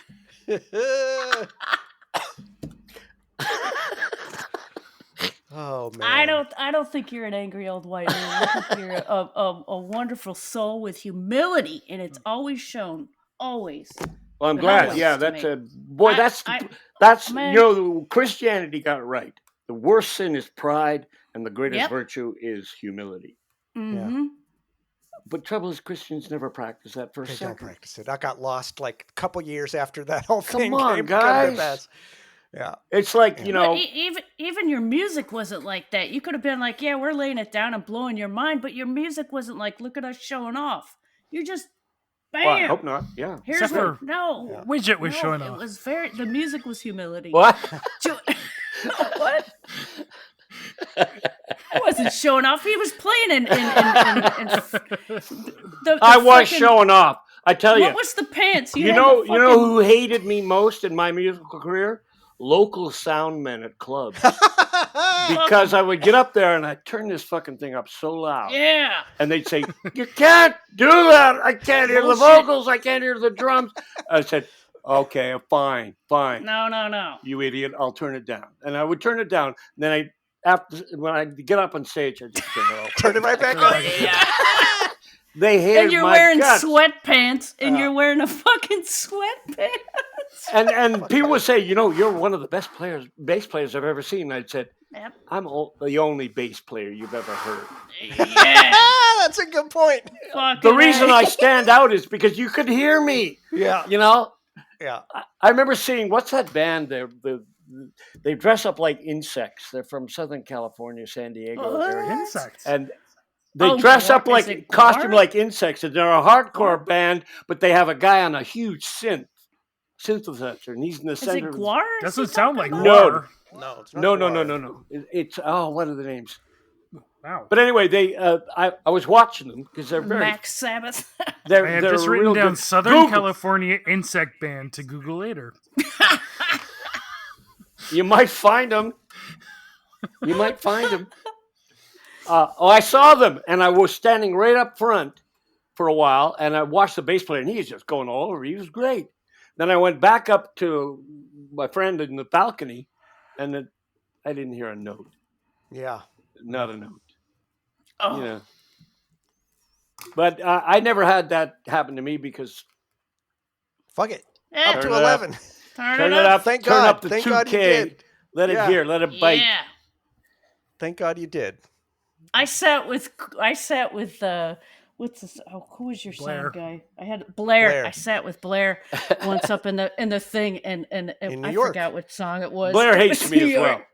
No. For a lot of No. reasons, not just that, but that's one of the reasons No, he hates me. but I remember it was Humans or something, or you were coming in with something, and I put my hand on the knob, and he let me turn you up. Wow. I turned you up. I was like, he's gonna go right in on you. I wasn't sure. I wasn't sure about you, but now I think you may be the greatest person who ever lived. That's right. Suddenly, I see you in a whole new light. You're just Yeah. wonderful. Oh my God, you're the wonderful. first You're the You were first okay thing I before. heard. Don't get me wrong, No, but now you're one. no. of Now, I'm here. Oh. I hear you, man. You're the You first passed the thing test. I heard at a party, and I shit myself. I ran around the house. Who the fuck is this That kind of band? party. And it was Big Dick. I hope that And I was a like, metaphor. oh my god! The first song I heard was Big Dick, Barely. Rob, and I was like, "What? Oh, the yeah. fuck? I haven't thought about that. Oh that my was a fun God. song. Some of the Oh, songs that we man. played as a two-piece were great, and they Oh, were yeah. kind of lost when we got a guitar player. And sometimes we would still play them as a two-piece. Yeah. Actually, when we played with Ken Kempster, another Mm. great Yep. musician, incredible. Yeah. Yep. then we could play two-piece, Mm-hmm. but 2 drums and a bass. That's 3-piece, but we could do that. But still, yeah. Yep. And sometimes like a song like No Sex, that was originally 2-piece, but then it got adapted to guitar, and it was great. It's fine. But a song like Red Devil, Oh, Jordan. Red Devil. Have you That seen song, the video, man, Rob, that somebody Jesus. took and put to your music? Have you seen this video? Oh, it's so No. good. It's like an Anime- old. like It's a silent film. old-timey like animated. It's it's fucking send great. him the link, Jordan. I will. It's so this good. goddamn devil who's put in jail, and he make. Oh my god. It's great.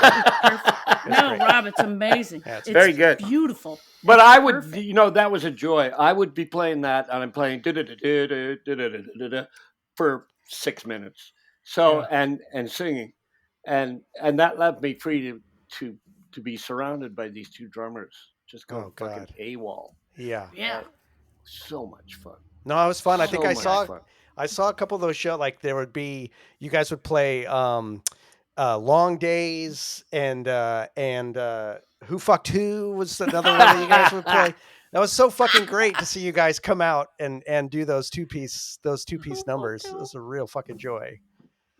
And One of the most dangerous things I ever did in London, one of the last tours, Tom got an asthma attack during the course of the show, and eventually he had to leave. He couldn't stand up. He was not getting enough oxygen. So he had to go away, and the show was kind of over, but it was an encore. What do we do? So we came out, and I started playing Long Days. And John came in. I haven't played this for years and years, right? I don't know if I can remember the parts or the lyrics, but we just did it. Oh, hell yeah. Got And back on the bike. I never did that kind of stuff. I'm telling you, and I'm terrible. If I don't play a song that I wrote for 2 weeks, I can't remember how to play it. It's true. Whoa. Every time we complicated started on songs, tour man. and got a compendium of songs, we're going to make a set. I would have to sit down with the records and relearn all the songs because Oh, I couldn't whoa. fucking remember them. Yeah. I don't know what Andy, on the other hand, could remember wonder you toured so every much. song he'd ever heard. It's true. It's true.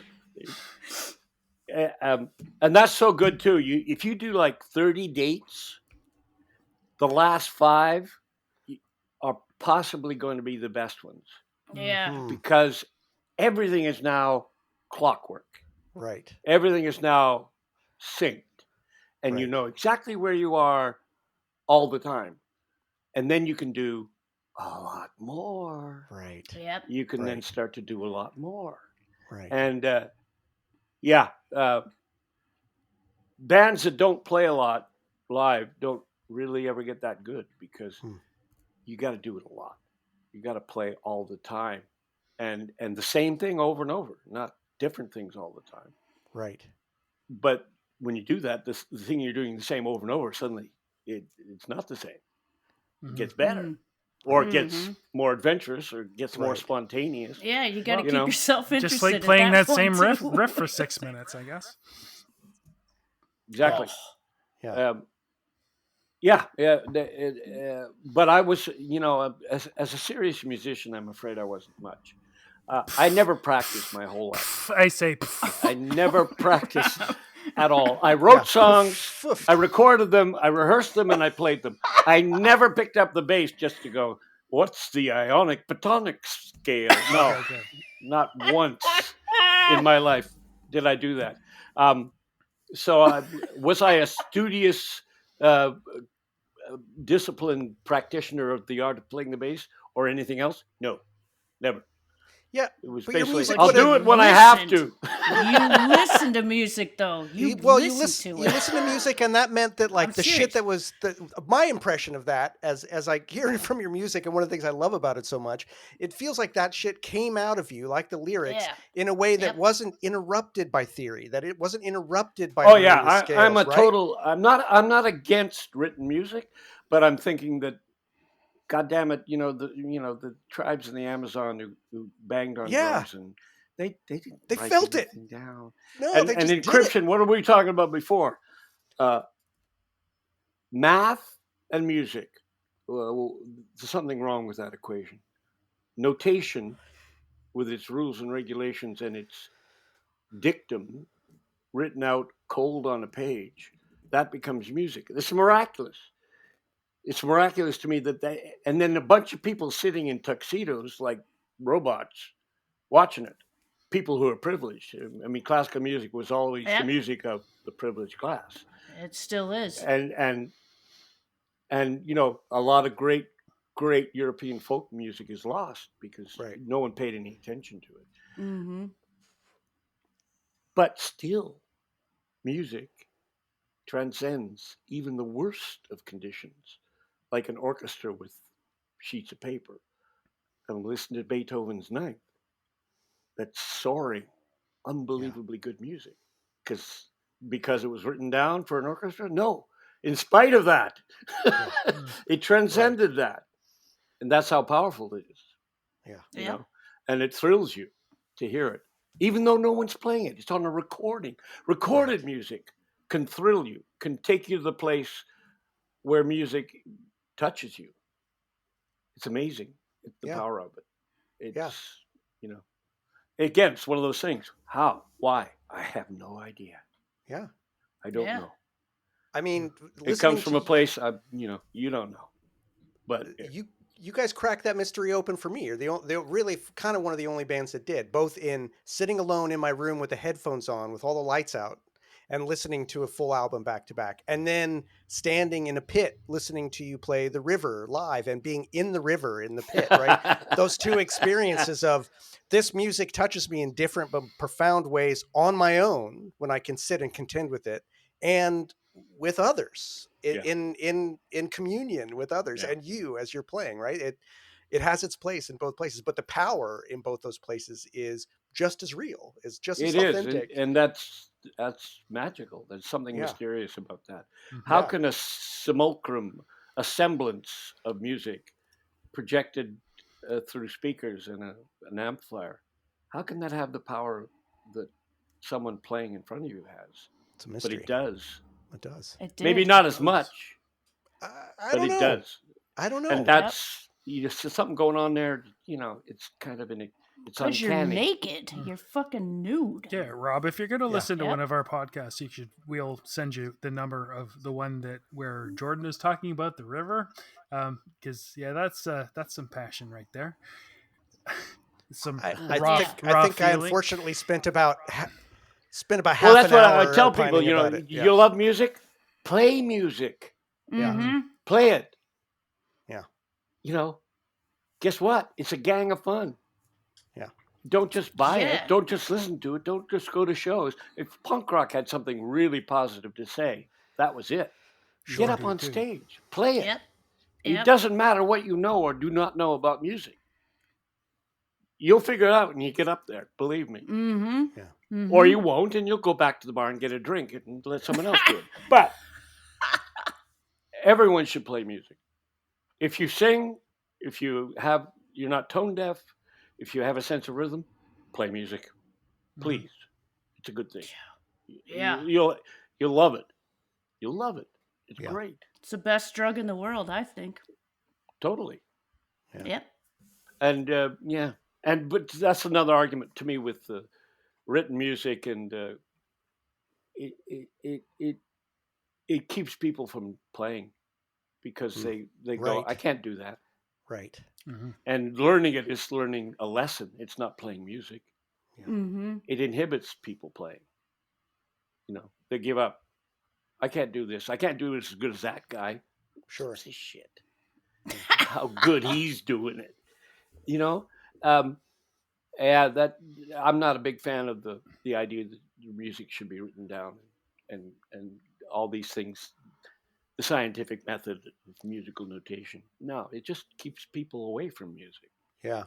And you guys never did that, right? Like, I mean, I know John, when he would compose, Andy would tell us that sometimes he'd like, compose something on the keyboard and then try to make you guys learn it, Oh man. like Obsessed or something like that. He'd come Oh, up with this. It must be a rough one, but it was never written down for I you guys, hate right? keyboard players because you don't do anything on the keyboard like you do it on a Yeah, right. guitar. No, Yeah. not at all. Yeah, I did this. You do it. Yeah, Do what? what? Yeah. I can't. What the hell? If I ever got good at the bass, most of it was probably trying desperately to play what John would write on a bloody keyboard weighing 10 fingers, and Yeah. I can't do this on 4 strings. But with did one God, hand? You did. You I did, can't do though. it. For You the fucking audio did, listener, though. Rob is miming, giving himself a hand cramp.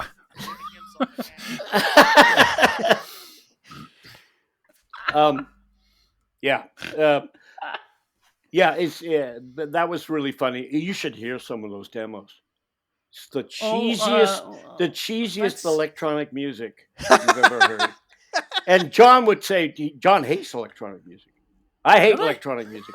John, all the made music it. you wrote is electronic music. That's all he had at hand. He would write on a Roland keyboard and record it with the Roland. Can you imagine? You know the sounds on a Roland keyboard? Yeah, right. Oh, I want to hear Circa Obsessed on a 1980, Roland. not now. They're a lot Cheese better. whiz. Oh, that's amazing. It's Cheese whiz. it's like, is that Devo? What the hell is that? Yes, Uh, it is. Some of it. and then you play it, and it's like, wow. He Oh, heard man. it though. Yeah, exactly, right? He wasn't heard hearing it. the electronic He version. wasn't knew hearing what it was going electronic to come music. out. He was Yeah. hearing how that's going to sound with the band. Yeah. And it did too. It was always. It's like John. I don't want to learn this song. I don't like this song. It's dumb. It's too complicated. It's pop music. I don't want to. It's dumb. And then I do it and go, wow, Oh. Yeah. this rocks. Oh. Yeah. Surprise, surprise. Yeah. Like Sex Mad and Dark Ages. You know, when I did the guys remixing. Oh, right. What's the? Oh, I'm so bad. I'm getting old. The name of the guy who was the dubstep guy. Original, Shackleton. Yeah. Thank you. Do you know Shackleton? I've heard Shackleton, you that should listen to. thing. Yeah. You should hear his original recordings that he did, homemade records. It's unbelievably good. He picked Dark Ages, which was John's music, and if he'd heard the demo, it's just. May we hear that? I don't know if John still has it. I doubt it. It's like I don't have the lyrics that never made it to the record. They're gone. I don't know. Some songs I remember. There was a song called "Babble to the Rabble." Yeah, I've heard you And- mention that Didn't before. we talk about that? Yeah. Wasn't Never that a got thing? recorded, right? We played it, but we Right. never recorded it and never played it again. And for the life of me, I can't remember anything It's about gone. it except for the title. We which found is a couple kinda of cheesy. we found a couple of rarities that never made it onto albums that somehow ended up on YouTube and threw them in the mix. There was like What was it? What was the one? I mean, there's the one the eponymous "No Means No." There's a song you guys did actually called "No Means No" from way back in the day. Right. That was Which a great only one. appeared on an animal rights compilation. Right. Yeah, that's right. No more Oh, vivisection. cool. Yeah. There's some great ones out there. Why it was there, I don't know. But Well, who knows? Hey, a very give a nice shit about animals. gal said, "Can I have this?" And we said, "Sure, why not?" sure. Here you go. Eh, Here's a stupid trivia question I've always wondered that a lot of people argue about, and I got to ask it since you're here. So ooh. it's not that interesting, but I've always wondered. Oh. So in the recording of Slowly Melting, that brain melting guitar solo towards the end, some people say that's guitar, which means it would be you. Some people say that's John on keyboard with the guitar sound in the like musical breakdown. Were you playing that guitar on Slowly Melting? I'll confess to you, I don't remember. You don't remember. I don't damn even it, it'll be a remember the mystery part. forever. It's a brain melting guitar solo. It's really fucking good. But I've It's also heard probably that it's not a guitar solo.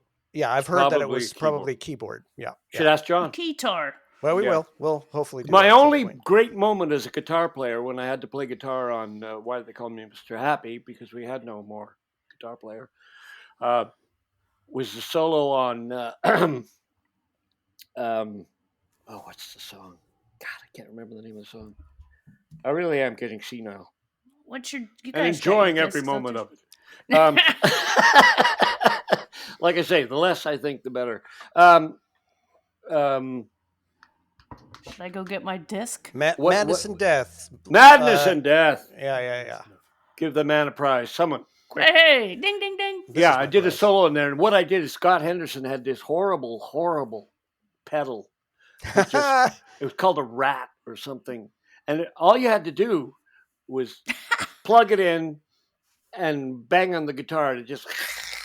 Yeah. And I did that, and it was great. Sounds my fucking favorite thing I've ever played on guitar on recordings. I did some other things like Joyful Reunion, Revenge, played guitar, but that one, Well- and it wasn't really me. It was just this gnarly, horrible. Yeah. awful Scott Henderson's pedal. horrible. And of pedal course you're Which just made it gonna- sound great. Yeah. There you go. That's a good one. I mean, you're of course underselling yourself because the guitar playing on that whole album is just fucking great. But that album is really interesting to me because it was that demarcation, right, between going from the 3-piece back to a 2-piece before you guys became a 3-piece Yeah. again. The trouble it with the guitar feels- playing, though, is that it wasn't seasoned by playing. Right. If Right. you hear any Yeah, live but it was recording much of the raw. river, and the guitar is much better. Not because it's really different. It's just because It's it raw. got played Yeah. live. The Right. trouble with that was that I wasn't a guitar player. I never played guitar live. I didn't play. I was a bass player, Right. but I could play guitar and in a basic way. But I certainly, nothing on that record was seasoned by playing. And like I say, after 30 shows, the river was something a lot better than it was in that recording. I'll tell you. That's so interesting. There's something about the recording of. I mean, again, I opined about this for nearly an hour when we did the podcast, but there's something. There's just something really special about that recording, man. So I can understand what you're saying about the guitar playing, but there's other power in the way it was laid down on that particular, how you guys captured it. It's pretty. Yeah, fucking but out you of this got to world. remember. See, that's the thing that I realized, but it's hard to realize because I have the perspective of knowing what I Exactly. wanted it to sound like. Yeah. Mm. Yeah. And you just have the perspective of what you heard. Exactly. Right. And I when can heard never it, have all of that yeah. perspective of my own music. No, of course not. I always know what I wanted Oh, it to wow. sound like, and Yeah. and so I can never just hear it like you guys do. Yep. So We here's liked a sidebar. a lot. There's anyone know about the poet Rumi? Yeah, Yeah. of course. Who's a- Yeah. Those two probably. We've brought do. him up in context of the podcast before, actually. Yep. Several times. Great. Well, he had his friend. He always mentions his friend in his poetry. So I thought it was like God or himself. But I realized it's an actual guy. I read about him. I can't remember the name, but he was an actual guy. And he said to Rumi, he said, there are 3 texts. One is the one the author writes, which only he knows. The second is the one the audience reads, which both the audience, the readers, and the author, they both know it. And then there's a third text, which neither the audience nor the author know. And then he would say, I am that third text. Oh. Yeah. Interesting man. I'd love to have met and talked to that man Yeah. because I think he He had had something. a certain insight that would be valuable to hear. Agreed. But yeah, Agreed. it did. My experience of our music is nothing like yours. Yeah. Nothing at all. Of course not. Right. Wow. And it's too bad. I'd love to hear it like you guys hear it. Speaking Oh my of God. Mr. Happy, as a young Victor, I was probably just graduating high school when Go for it. Shell's going pee-pee. Andy left the band, and I'm like, oh, what's gonna happen now? And then Mr. Happy came out, and I'm like, okay, this is good. Okay. And then Tom joined the band, and that wasn't entirely a surprise because of the Hanson brothers and everything like that. Yeah. It's been a really interesting experience going through the podcast and being very, very familiar with your music, and actually sort of going back and listening to stuff that I haven't paid a lot of attention to since I was a much younger man. And then, going back and sort of re-listening to stuff that I may not have paid as much attention to. And Right. I personally think it's unfortunate that Tom doesn't get as much, oomph, Credit. or as much attention or credit. And he's so fantastic.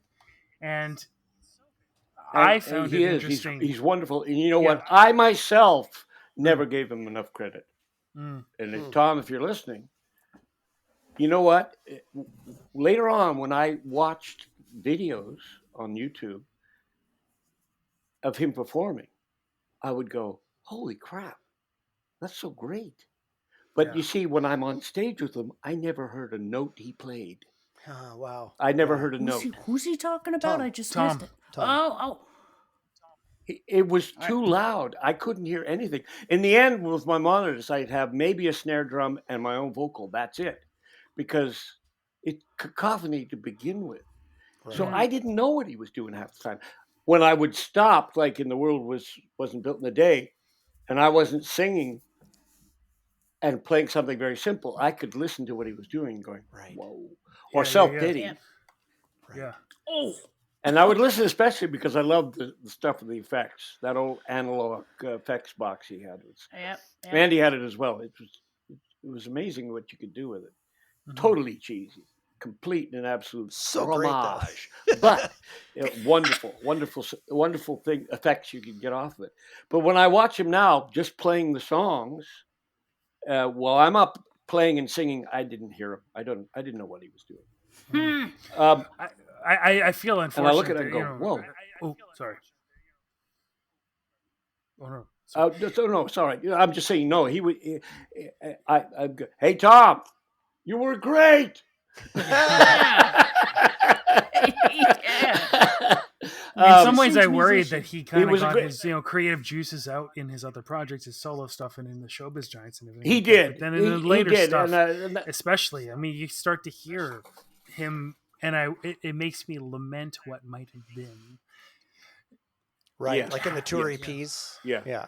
That's the kind of thing that, to me as well, it's we subsumed Tom's solo vision, which was amazingly unique Yeah. and unbelievably funny. And Yeah. you know, my story about Tom is that he claims to have once put in an ad, a personals ad, in the Help Wanted in the paper. It says, "Religious hermit wanted, must be willing to travail." He put a personal ad and a help wanted. Yeah, religious hermit. He must be willing to travail. The mind that makes that horrible pun work in such a sublime way He also, we were driving down the highway in somewhere in West Texas or Arizona. He's the opposite driver of you, by the way. I've been in the car with him. He's like more 10 and scary 2. than I am. He's more Oh, scary. is he? Okay. He's the kind of guy that swerves to avoid a shadow. Ah! What was that? Oh, it was a shadow on the road. I thought it was something. Oh, no. Dom, don't kill Gonna us. kill us. But we were traveling in this semi. We passed the semi, and he's carrying a whole house, like one of these prefab houses. Yeah, And yeah. Tom looks up and goes, "There goes the neighborhood." He's not wrong there. Oh, very He's good. not wrong. Very Oh, good. God. Oh, shit. Yeah, Tom was special. Tom was special. Yeah. And his music was really good, but he just couldn't. I saw so many people like that who did Mark Critchley with Itch. Mm. There's a unique thing there that Oh my was just God. wonderful. But it I saw never. with Tom live one time. It was just the two of them. It was fantastic. Holy shit. Yeah. Yeah. And I bet it was. Victim's Family as a band in general. Yeah. Yeah. Amazing. Oh man. And Ralph on the guitar. Yeah. Unbelievably good. Yeah. They just couldn't find the ears that needed to hear that. They couldn't get it. They had pretty good success, but it never panned out professionally for them. Right. Well, that's why this is something I felt, Rob. Like knowing your music, and even that of Victim's Family, you feel like you knew a big secret. Yeah. And so when you Yeah. meet people that were Yeah. fans too, you're like, "Holy shit, you know this too?" But his It was secret was so good that when he got home from a tour, next day he had to go out and drive a cab. Right. Yeah, no, I know. That's too secret. Too secret. That's well, too I know, but it's Yeah. I'm why a you great root for the believer in if you do underdog. something good, you should be rewarded. And as crass as money may be, It's Yeah. still if someone is going to put down $10 to see you, that's a pretty good validation you're doing something worthwhile. Now, Yeah. maybe there's all sorts of other things that make it worthwhile as well, but I don't discount that at all. I'm Sure. proud of making a living being a musician. That I was hope so. very gratifying because Mhm. it's like, hey, I have a certain amount of money and I'm going to spend 12 or 20 bucks on you to Yep. hear you play Right. music. Mhm. Thank you. Thank you very Yeah. much. Yeah. It's amazing to hear you say that. Yeah. Why? And that's, I think, why a lot of people think, really appreciate No Means No is because you appreciate us. Well, yeah. Oh God. I mean, yeah. Well, like music is nothing. No one originally playing music was an audience. People originally played music. Everyone danced, everyone sang, and everyone played. Mhm. You know, you dance for an Mhm. hour, then Yeah. the guy playing drums would get tired or he was too drunk, and you'd go down and play, and he'd come up and dance, and it would go on for 3 days, and people were taking drugs and drinking and having sex the whole time, but all in the context of everyone dancing, everyone singing, and everyone playing. Yeah. That's music. It's not sitting in a It's all concert my hall. brain and body need. Bam, bam, bam, bam, bam, bam. Sex and drugs Yeah. and rock and roll. That's why Right? the blues took over and rock took over, because suddenly it was what it should be. It was Dionysic. It was. Mhm. Yeah. It was. Reconnected us. It's with an that. orgy of Yeah. animal spirits. But guess what? All right. We're animals. We're apes. We Yeah. need to be animals. Mhm. Yeah. And we need to express that. We need to have sex and get drunk, and fight, and dance and sing. If you think we don't. Well, good luck to you. You're going Yeah. to have the most boring and the most ugly little life you could possibly have. Hmm. You know. It's Come on. largely spent I'll have trying what to he's prevent having. other people from doing that. Oh God, yeah. I Yeah. love those people. Yeah, those are my favorite people for sure. Yeah. Don't you? Fuck Yeah. you. Don't read this. The Statue of David. You reading about this? Oh, a man's penis. Oh God. Oh God. It's pretty wild. We're Can in you believe fucked it? up times, but Oh shit. yeah. But then So- again, there's people who spend their whole lives getting drunk, and they're not doing themselves any favors either. Right. You know, there's what do they call it? The golden mean. Something I didn't learn till yesterday. In the middle. Be in the middle. Leave nothing out, but don't make anything all of it. Be in the middle. Right. Sure. Fair enough. That's maybe you do miss something on the extremes, but you'll have a life anyway. I mean, Right. some people don't need that. Some people want to have the extreme. Fine, go ahead, but it's destructive. Look at Jimi Hendrix. Jimi Hendrix played guitar like nobody else ever. Yep. You're right. Mm-hmm. Did he have a home? Did he have a family? Did Nope. he keep any of his money? All he had was that guitar, and he played it all the time. He would play a show, and then he would go to a club afterwards and play all night jamming with people. Yep. Okay, and it killed him. eventually. Mm-hmm. But listen to that playing. Yeah. Exactly. Listen to that playing. You know, That was his home. I wouldn't have wanted to have his life, but to be able to play like that, but I could never. Yeah, it's like there's almost as if the human organism as a whole needs those outliers to kind of push the boundaries on either side a little bit, right? It's not necessarily. But you got to remember, for them, it's always a tragedy. It's always a tragedy. That's the thing. They burn hot John and bright Coltrane and fast. is another one. He played Exactly. sax 6 to 8 hours every day, and then would go to a club and play a show. Yeah. And the only relaxation he had was take some heroin. Yeah. And eventually he killed him. It's not something to be emulated. It's something that those people can't help it, right? They could not be other than that, but it's not that something people shouldn't try to be that, right? Yeah. That's not. Yeah, it's also just Charlie inevitable Parker. for those folks. Charlie Parker is the same thing. And then even people who it's just their lifestyle, Sid Vicious and Nancy. Yeah. Yeah. They went to the extreme, and it killed them. What was that bass? I don't player in the judge Weather them. Report? I What the don't hell judge was them his at all. name? Yeah. There's So nothing I can say other than, well, you wanted to do it and you did it, and most people never do that. Jaco Pastorius. I was thinking of Jaco Pastorius. There's Another one, yeah, exactly, absolutely. Mm-hmm. And you think, So why as a do young man, musicians Bob, how spend many most hours a time day did being- you play bass? What? Sorry. As a younger man, how many hours a day did you play bass? You know what? When I got home from a tour, I wouldn't pick up the bass until I had to rehearse for the next one. I bet you didn't. Yeah. I'm telling you, chillax. I'm not a professional musician. Never have been. I'm a dilettante. What I'm a professional at is being alone and thinking. That's what I always do. I do it even while I'm doing other things and then screw those things up because I'm not paying attention because I'm thinking. And it comes out in your bass playing, though. And I think. songwriting. Yeah. Yep. But yeah, You're thinking. all these things that are active and outgoing for me are mostly imposed but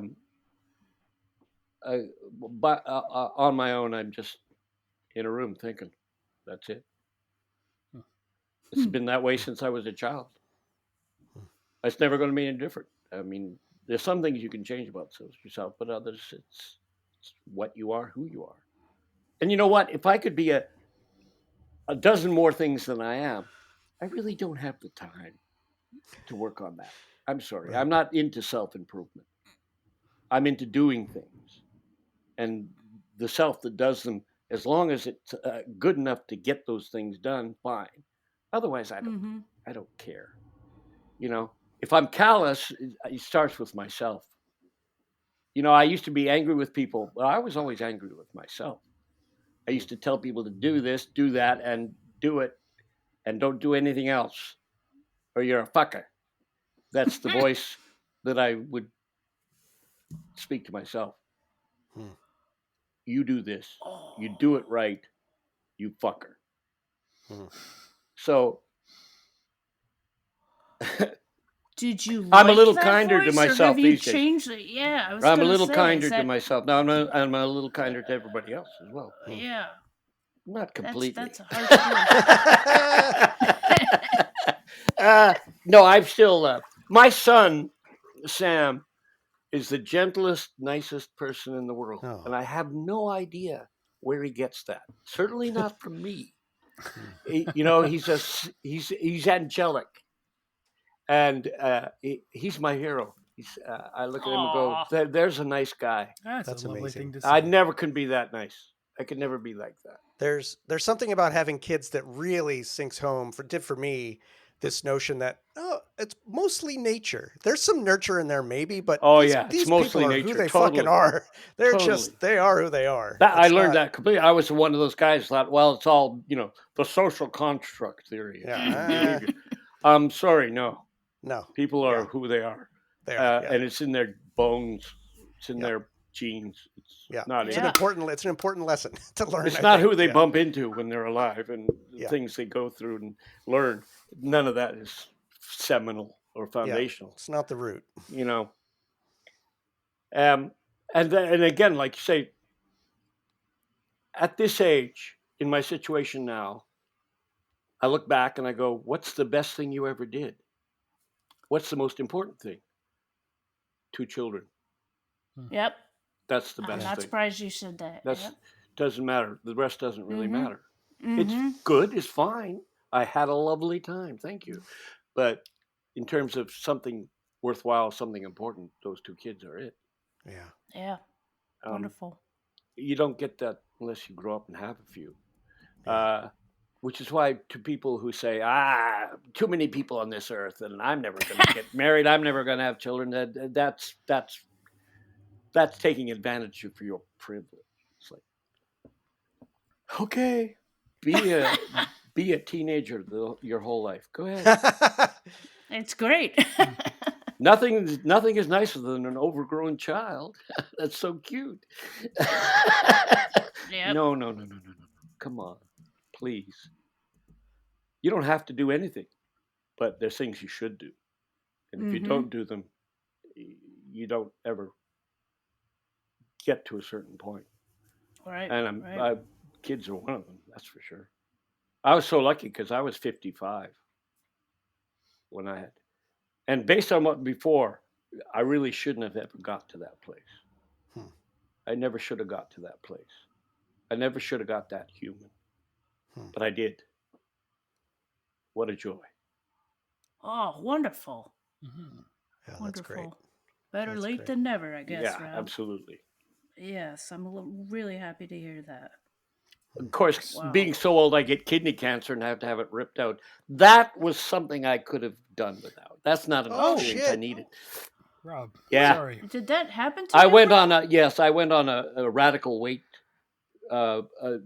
program, which I cut out unnecessary organs and lost a few pounds that way. Yeah. Oh boy. So yeah, I haven't been physically right for a couple of years, but I'm still alive, and in every other way, I'm doing great. Good. Just great. Doing the math, your eldest is 14 then? 13. 13. Okay, about to turn 14 this year. And the other girl, Miri, we went to China to get her. And it was totally selfish on my part because I knew if I did that, the karma thing, it's all wiped clear. All the crap that I did for 50 years is gone. Hey, I did this. Okay, you're in. Great, you pass. Yeah. And she's amazing.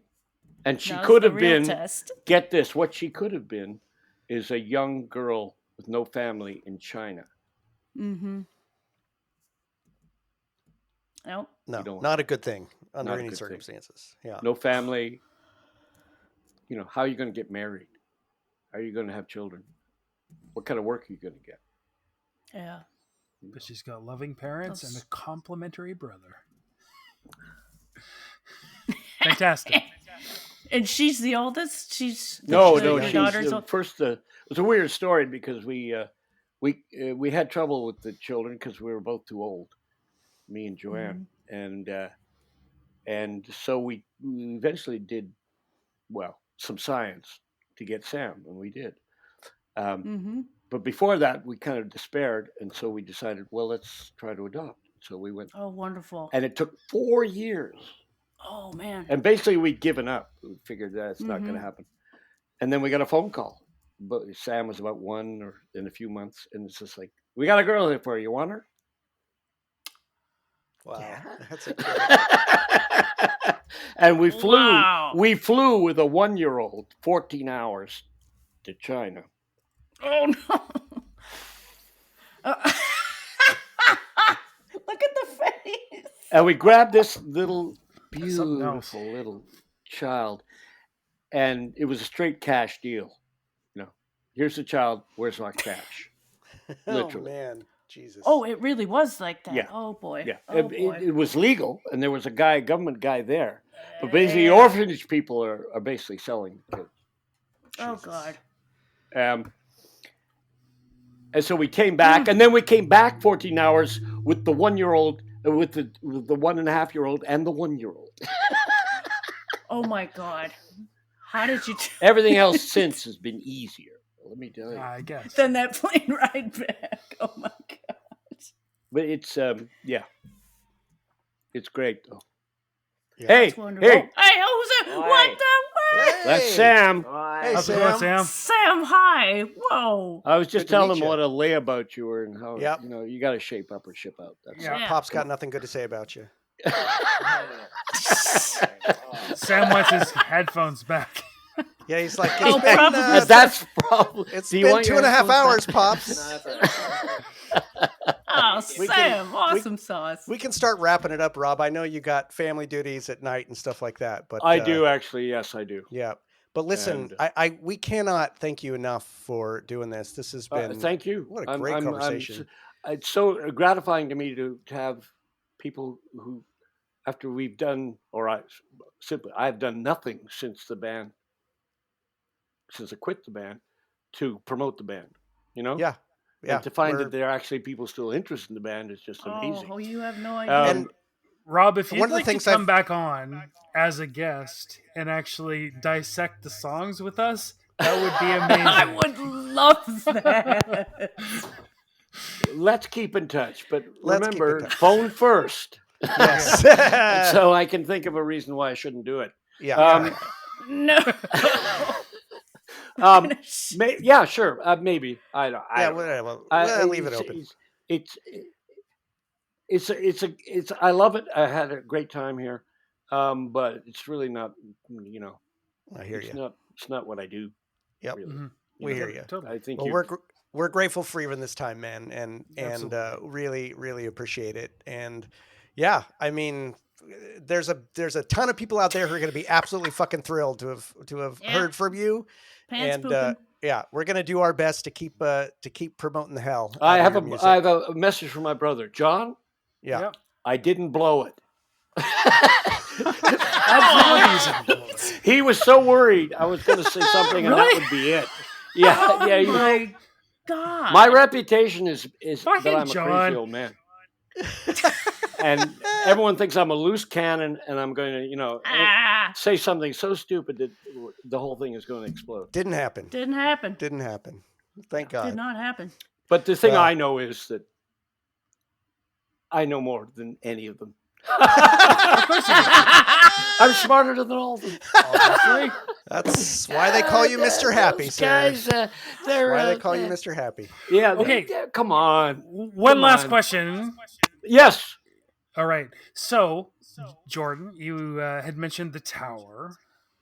Oh, that's right. This is a trivia yeah, question. And Uh-oh. Rob, being that I'm from Victoria, and Yes. there is a tower with antenna wheels And on the top concrete. of Summit Hill.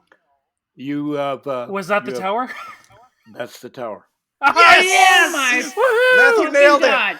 Matthew nailed it. There's a story behind that why that tower was significant, which you'll never hear.